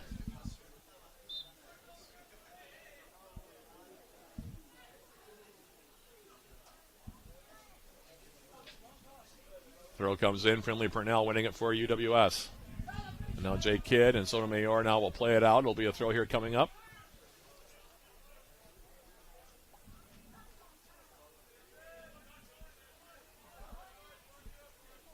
Rowan Wagner will line it up. Wagner's throw.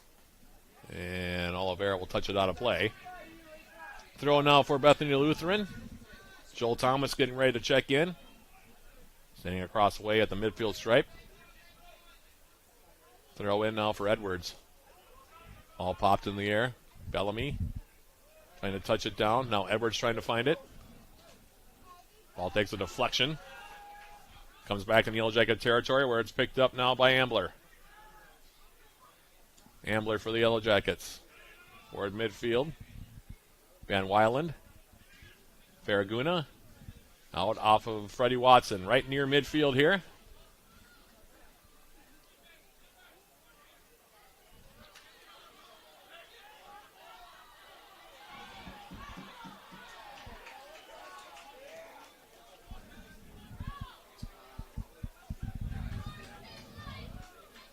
As the throw comes in now, Vikings will play it all the way back for Lundberg. High ball to the far side. One in the air there by T-Meyer.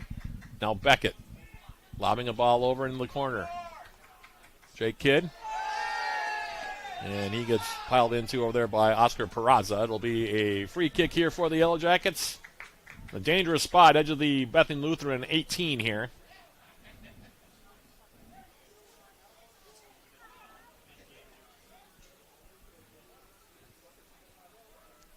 Van Weiland having a conversation with Kidd, it looks like, over there. I'd say good luck with that one. Jake Kidd, a man of few words. Not very vocal, Jake Kidd, as far as interpersonal conversations, but he says a lot with his play on the field. 24 goals on the season and counting.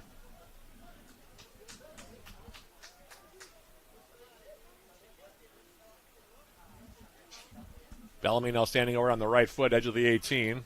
Watson also standing there for UWS.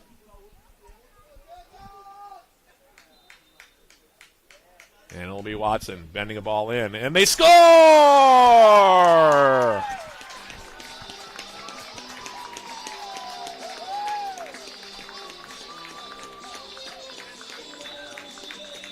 Watson playing that one in with the left foot. Isaac Beckett coming through to head that ball home. And the Yellow Jackets seemingly on their way now, leading it by the score of 5-1. Isaac Beckett just coming across the 6 as the ball floated in. And he heads it softly past Lundberg into the side netting. His third goal of the season. The assist, like I said, to Freddie Watson. And the Yellow Jackets now up 5-1.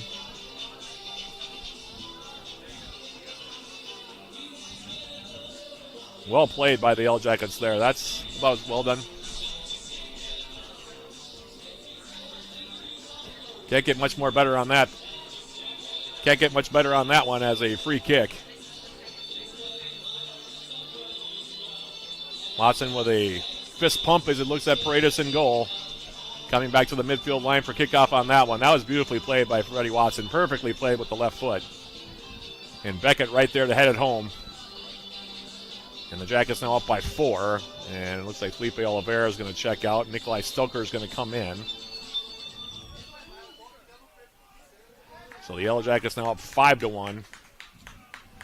As Van Weilen now playing a ball for Edwards in the corner off the kick. Beckett, the latest goal scorer. And we'll have a throw now coming up near side.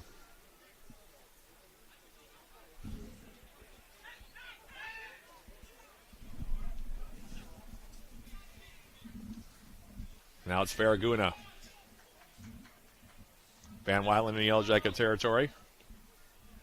Now he'll play it back post, and Freitas will rise up and grab that ball.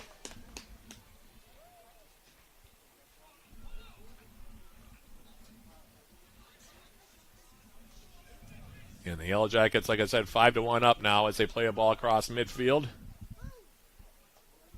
Rios now comes across the midfield stripe for the Vikings. Now he'll be followed by Bellamy. And we'll have a free kick here coming up.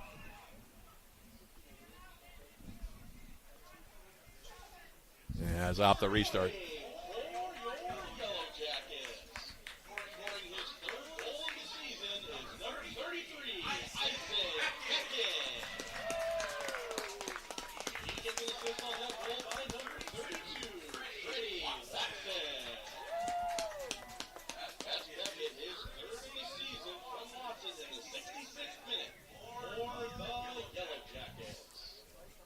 By the way, with these 5 goals, the Yellow Jackets now up to 112 goals for the season.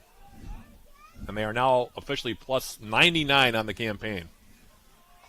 So 1 away from being plus 100 goals for the season. Those are numbers that I'm having a hard time actually putting my head around there, folks. I'm not going to dwell on it too much, but it's been a remarkable year for the Yellow Jackets offensively. Like I said, 112 goals now. As Nikolai Stoker, now Beckett is down. Tried to pump that ball forward in his own end and took a deflection off Van Weilen, and now we'll have the stoppage as Beckett is down to the right. Isaac Beckett has taken a couple of hard falls in this game, but now he's back up and clock stops. So we're now midway through the second half. Actually 22-22 remaining. Stick around for our post-game show sponsored by Synovus Energy. We'll recap this first game, and if you're watching on Yellow Jacket TV, you also get a chance to see whichever team ends up winning this, celebrating on the field with a trip to the NCAA tournament. In the meantime now, Orlando Fertelman is going to check in for Beckett, who's going to be tended to by our training staff here at SCCU Stadium. In the meantime, there'll be a throw near side now. Freddie Watson will take it for UW Superior.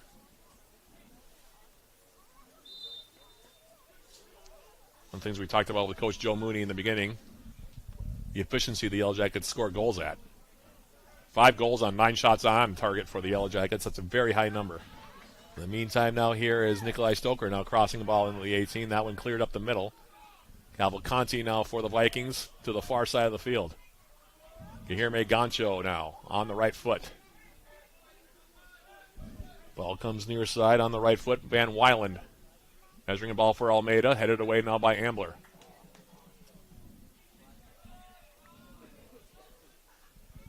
Ambler's just been, like I said, the picture of calm and steadiness back there all year, and he's showcasing in a lot of ways here today as this ball now near side, cleared away by Watson.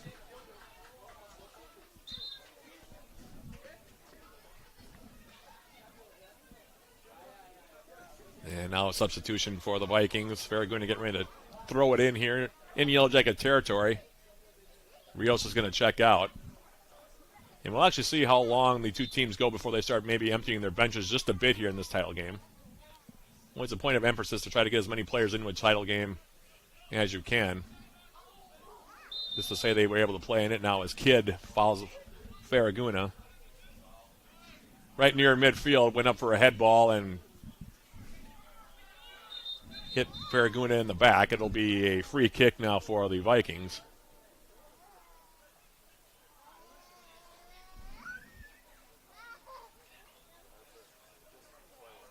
And Farraguna now standing over this one.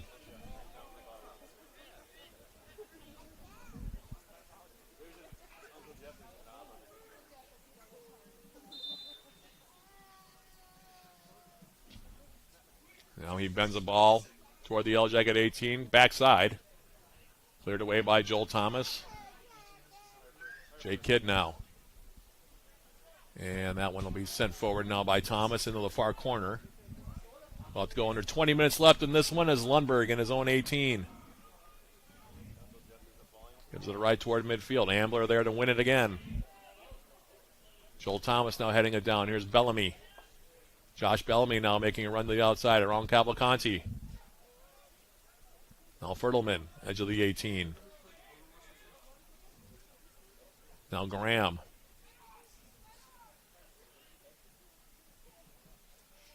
Ball up the middle, taken now by Finley Purnell for the Yellow Jackets. Now taken back, here's Goncho. Goncho's ball forward. T. Meyer heads it to the far side. Joel Thomas. Now Fertelman back outside, Josh Bellamy. And Joel Thomas now plays it across midfield into Bethany Lutheran territory. Comes all the way back into the 18 on the right foot now, Lundberg for the Vikings. Sends it near side. Farraguna. Sotomayor now to the far side for Peraza.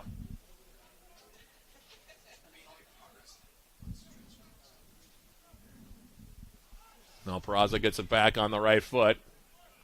We'll square it near side. Farraguna now outside. Christian Edwards. Watson coming to meet him now defensively.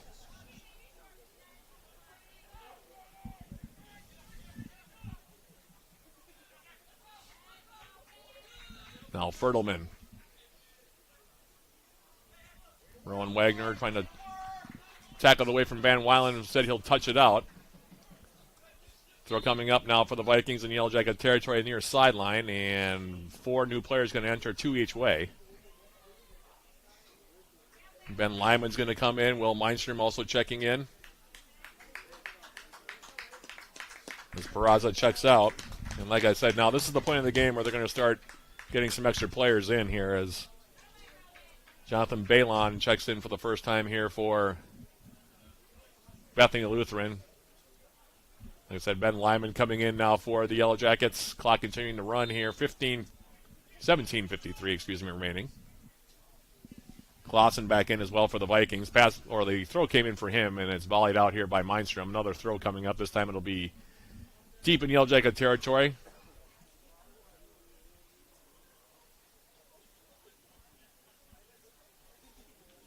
Van Weilen will take the throw near sideline. Throw comes in. Almeida trying to turn.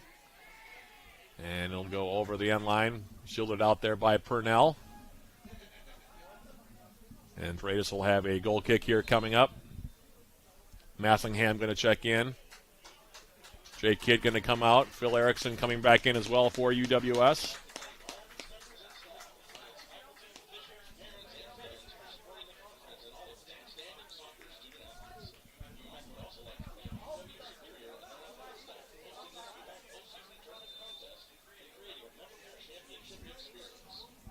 Paredes lining this one up now. He'll take it. Sends it toward midfield. Headed now up the middle. Here's Lyman for the Yellow Jackets getting his first touch. Sending it to the far side of the field and headed out of play. It'll be a throw now for the Yellow Jackets. Thomas will take it. In fact, now he's going to give way for T. Meyer. Final game at home for the Yellow Jackets this season regardless. So that's also consideration for Coach Joe Mooney down the road to see how many of these seniors he wants to sub off here. As T. Meyer off the throw. Erickson turns, gets a shot away with the left foot, high and wide.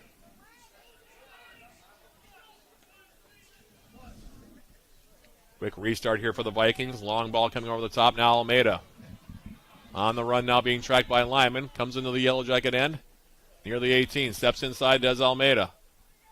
Taking it toward the byline. Now plays it out in front, and they score. I think it's Clausen that's going to get the goal.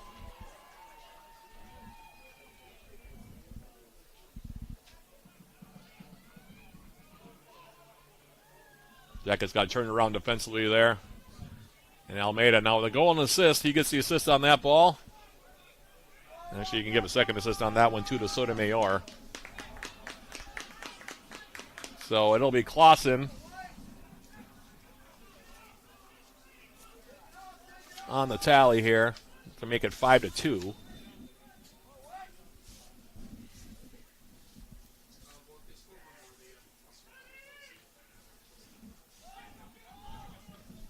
And now off the restart.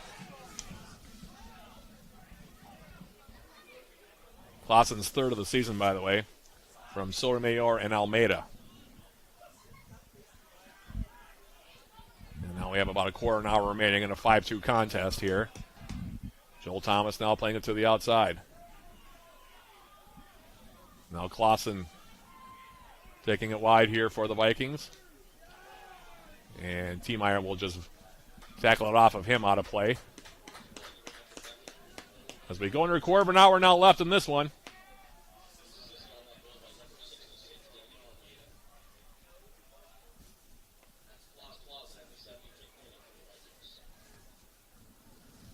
Throw for T-Meyer now far side.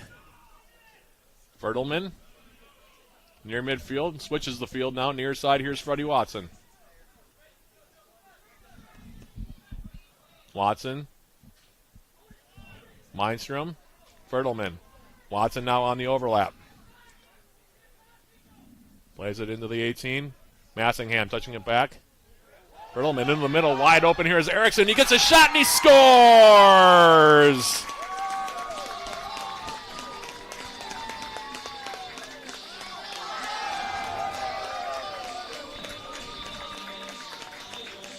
Goal number 6 in the game for the Jackets. It's scored by Philip Erickson.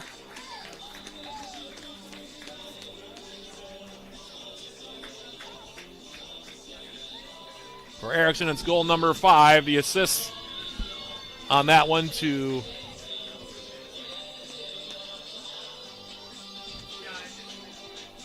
Orlando Fertelman and Nikolai Stoker. I'm just getting the assists.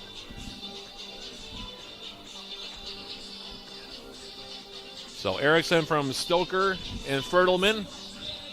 14-17 left, and it's 6-2. And now, yeah, both teams, at least the Vikings, are going to empty their bench here now for sure, as checking in for the first time is Wohl Manuer.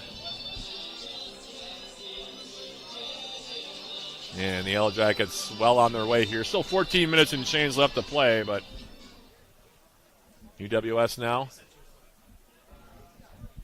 on the season. UWS 113 goals and counting, while giving up 14 against. Now Farraguna, his ball through the middle. Massingham picking that ball off. Kyle Massingham coming forward. Now plays it off for Erickson, far side against Sotomayor. Edge of the Vikings 18. We'll play it back now for Thomas, and it'll be tackled out here by the Vikings. Konstantin Ristov, who's in for the first time.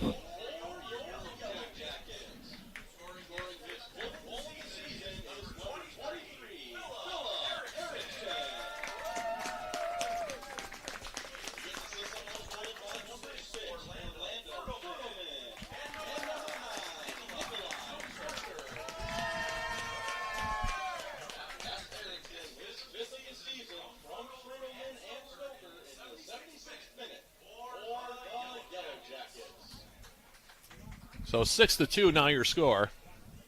T-Meyer for UWS playing it forward, and now it'll be sent over midfield. Purnell now. And he'll let that ball roll out. And he'll take the opportunity just to throw it back for Paredes. And Alex Paredes now giving it a ride. Back over midfield, and the flag goes up far side. They're going to call the Yellow Jackets on an offside call here.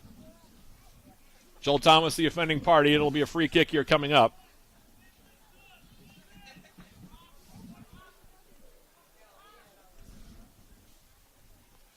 Well, plenty of goals to talk about in our postgame show, I'll say that. Thankfully, 6 of them have come the Yellow Jackets' way. Now Mindstrom will play it wide now for Watson. Mindstrom now. Massingham. Kyle Massingham now turning centrally. And the ball deflects now back, and Lyman will go all the way back now for Paredes. Several Yellow Jacket seniors, by the way, playing their final games as Yellow Jackets here. We'll name them off as we tick down toward the final horn of this one. As Freddie Watson, not one of them, he's a junior, comes barreling up now the left side. Now they leave him alone. He comes into the 18 on the right foot. Tried to feather it through there for Massingham, who was making the run, but it got broken up.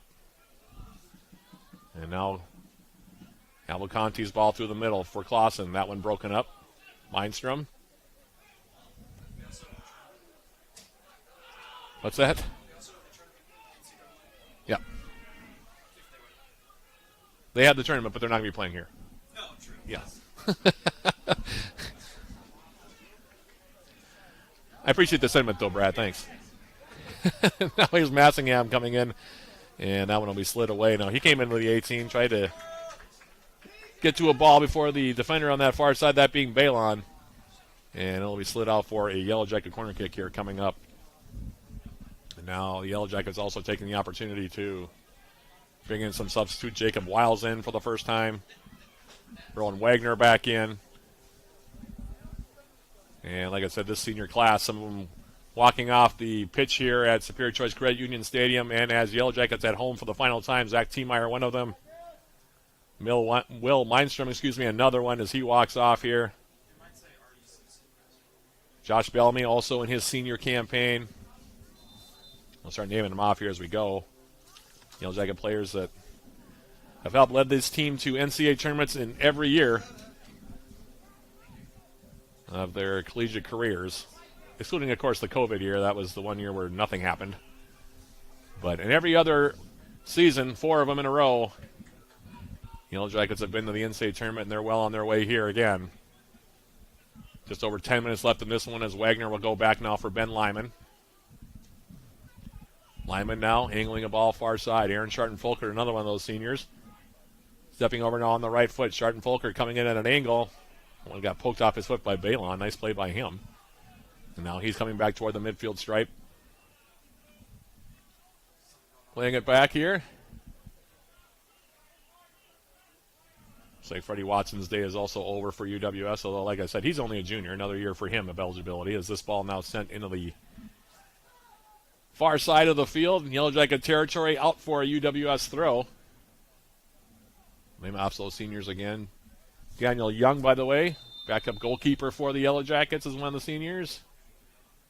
Now we're going to have a yellow card given, it looks like, to Jacob Wiles.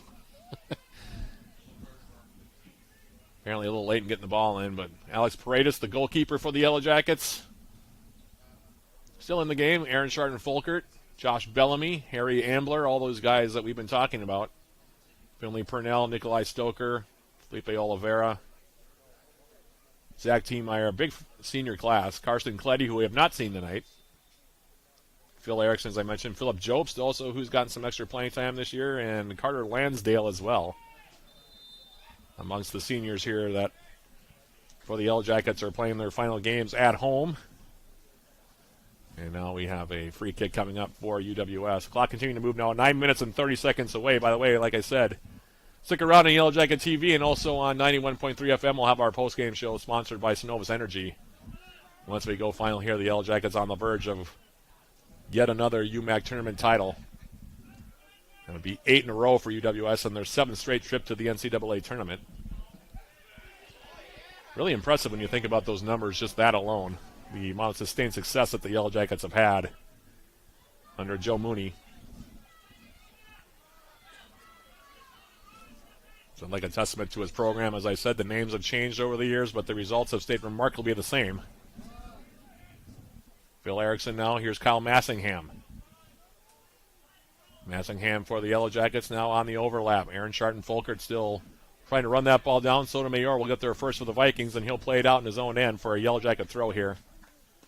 8.5 left to play.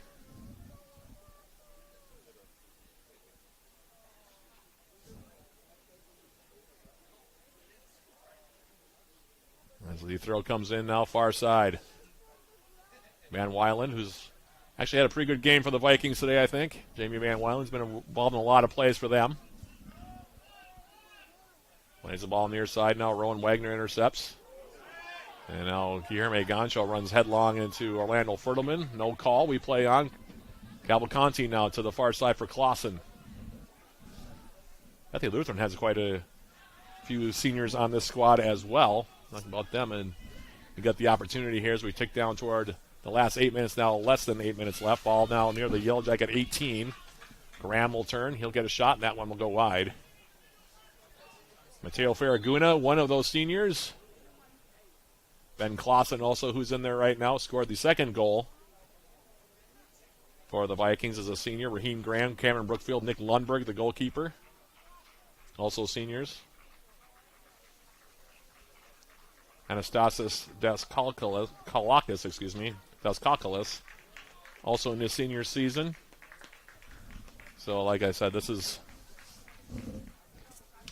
one of those situations where seniors on both teams are going to take their opportunity now to be honored, I think, by their respective teammates and play this out here as we go under 7 minutes now left.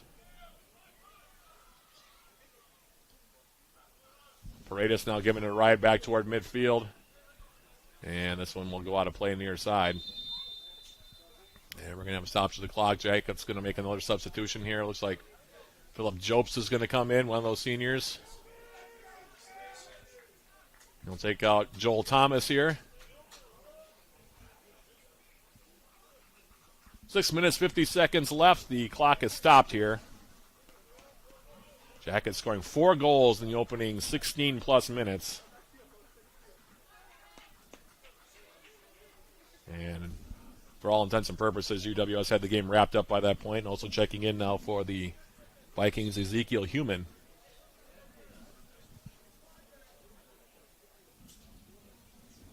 As the throw comes in now.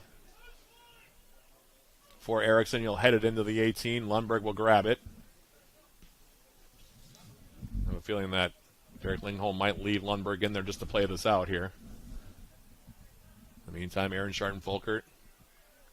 Graham picking it up now. And it'll be tackled out off of the Yellow Jackets right in front of UWS's bench across the way. Ticking down toward the last 6:20 of this one. There'll be a post-game ceremony, of course, on the field to honor the postseason UMAC tournament champions once we go final with the horn here. Foul called on the Vikings off the throw, by the way, right at midfield. Wiles will take it quickly here. Ben Lyman. Back for Wiles. And that one sent to the far side out of play.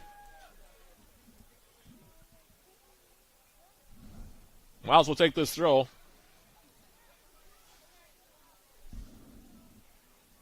Throw from Massingham now in the corner. Trying to kill some clock here.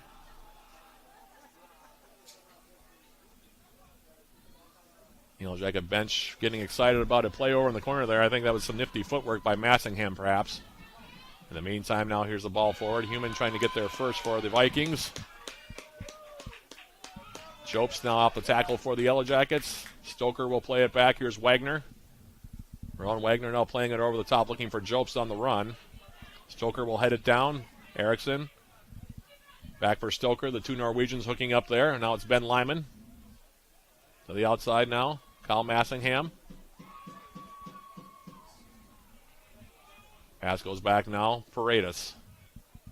Far side now. Massingham back. Wiles will send it over midfield. Right to the feet of Stoker on the run. Loses it near side now for the German, Philip Jobst. Trying to find Erickson. Cut off in the 18 by the Vikings. Big smile on Erickson's face as that pass didn't quite get through there. And now ball tackled out by Wagner near side. We'll have a throw coming up. And now, in fact, the Vikings are going to make a substitution and go. Lundberg going to come out. And it's been an excellent keeper for the Vikings over the years. And he'll take his final bow here. Ending his college career here today will be Nick Lundberg. And a big hug for him as he comes out of the game. Brady Price will come in, the sophomore from Grand Forks, North Dakota, and he'll play this out now for the Vikings near side. And he'll greet Ben Clausen now over there. Clausen, from the two seniors, they gave each other a big hug right at midfield. Regardless of what team you root for, it's always hard to see the seniors have their career ended as Human now all tangled up with Wagner, and now we're going to have a foul called on Human. And it'll be a free kick. Wagner will take it here. 3:30 left here. The Yellow Jackets on their way to their 7th straight NCAA tournament as the ball comes right side for Massingham. Aaron Sharton-Folkert. His pass to the middle. That gets picked off by Sotomayor. And now ball toward the Yellow Jacket 18. Lyman now will measure it. He'll play it to the far side now. Massingham, Wiles, Fertelman, Purnell. Stoker now for UWS. Now he'll play it into space. Philip Erickson on the run. Erickson for the Yellow Jackets. It's taken down by Dylan Ortiz, who's in. And the play will go out now as ball cleared here by the Vikings near sideline.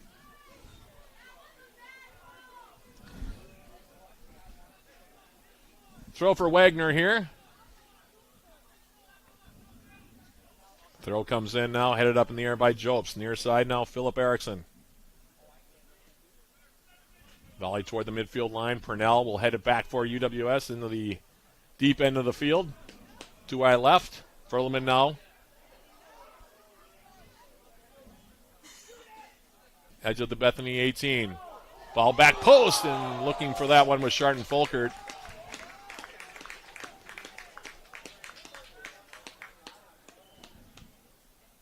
Jobs with a nice cross there. Volley went a little over the top.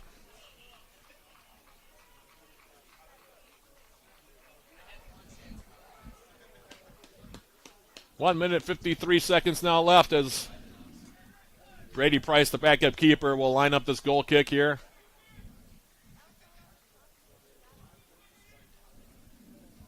For Bethany Lutheran, they're going to finish their season at 12-7-3. The Yellow Jackets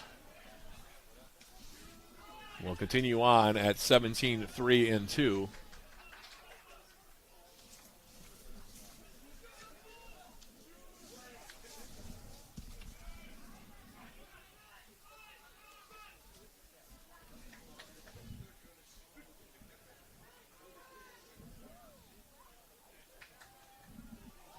Now the Vikings will send it over midfield. Human on the run in the Yellow Jacket territory here as we're about to go under a minute left. This cross comes in, and Paredes will grab it right on his end line. He'll go down and smother it and hold on to it here. Under a minute now left. Expect the crowd here at Superior Choice Credit Union Stadium to rise to their feet here as the countdown begins. UWS will be watching on Monday to see where they will be headed for the NCAA tournament for the 7th straight year. As Van Weilen with the ball toward midfield, headed it in the Yellow Jacket territory on the far sideline. Now half a minute left in this one.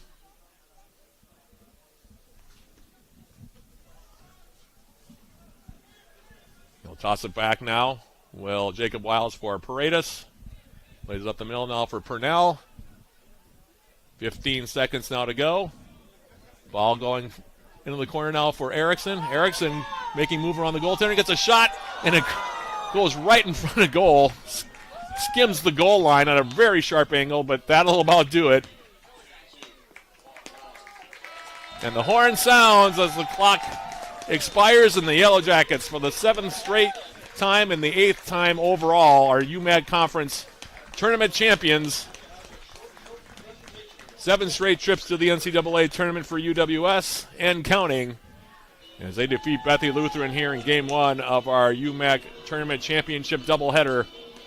Game 1 of our triple header on 91.3 FM. The Yellow Jackets win it 6-2. We'll take a quick break and come back with our postgame show sponsored by Synovus Energy. That's coming up right after this. This is UWS Men's Soccer on 91.3 FM, KUBD West Superior, and on Yellow Jacket TV, an affiliate of the UMAC Network.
Matt Johnson back here at Superior Choice Credit Union Stadium with the Yellow Jackets off to the NCAA tournament for yet another appearance. 7 straight now for UWS, 8 straight tournament titles for the Yellow Jackets. As we jump into our postgame show sponsored by Synovus Energy.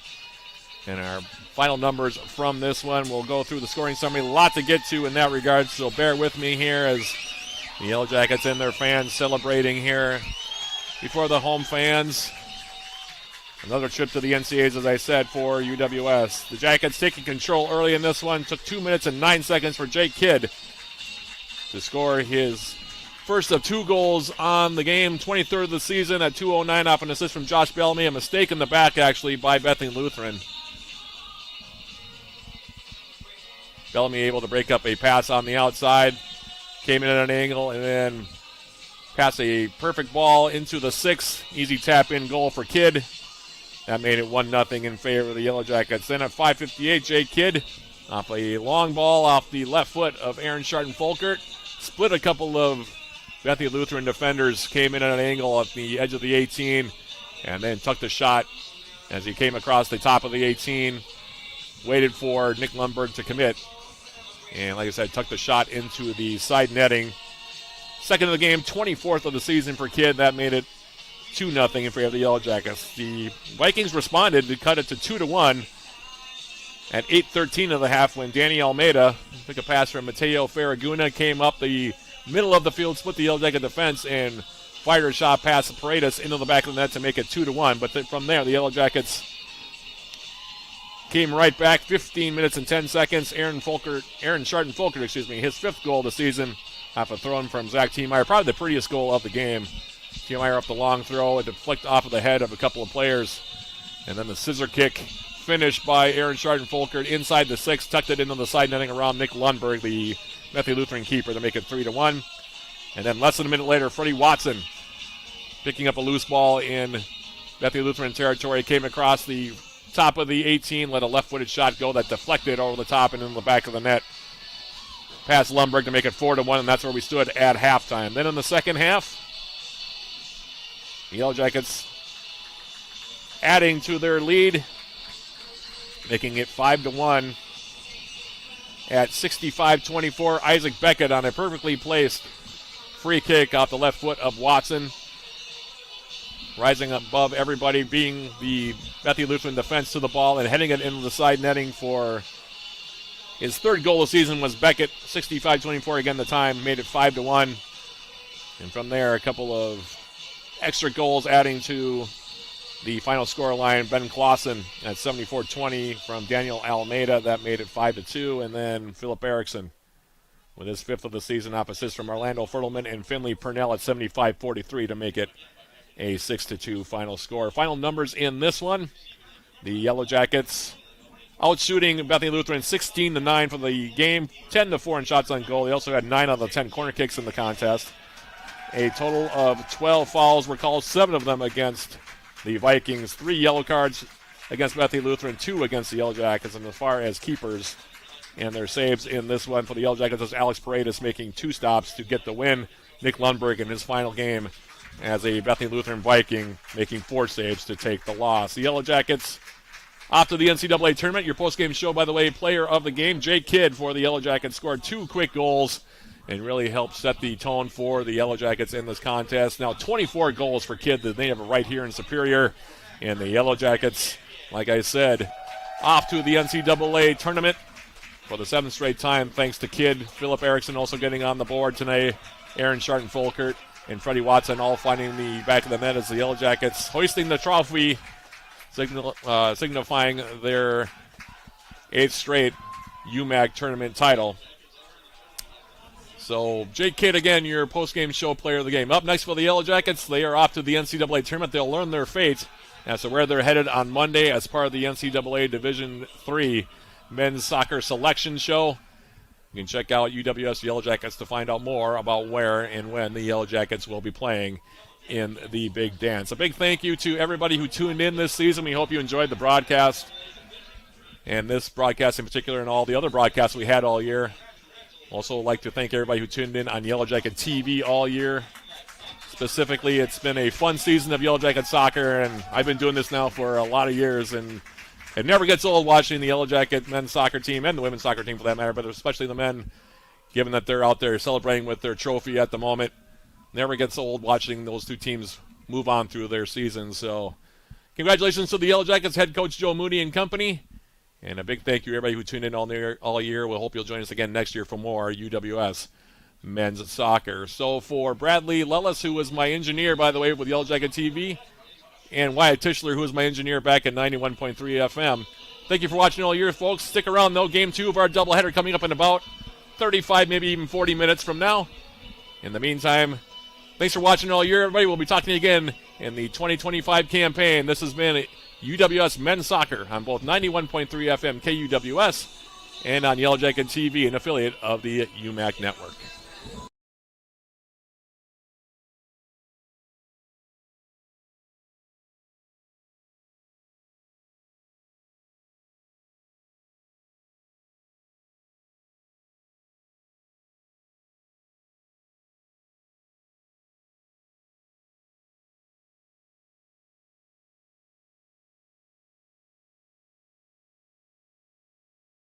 Let's do it emphatically.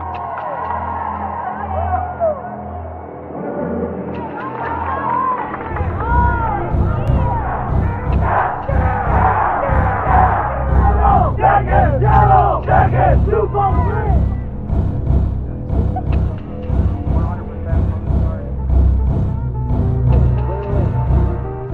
What is this?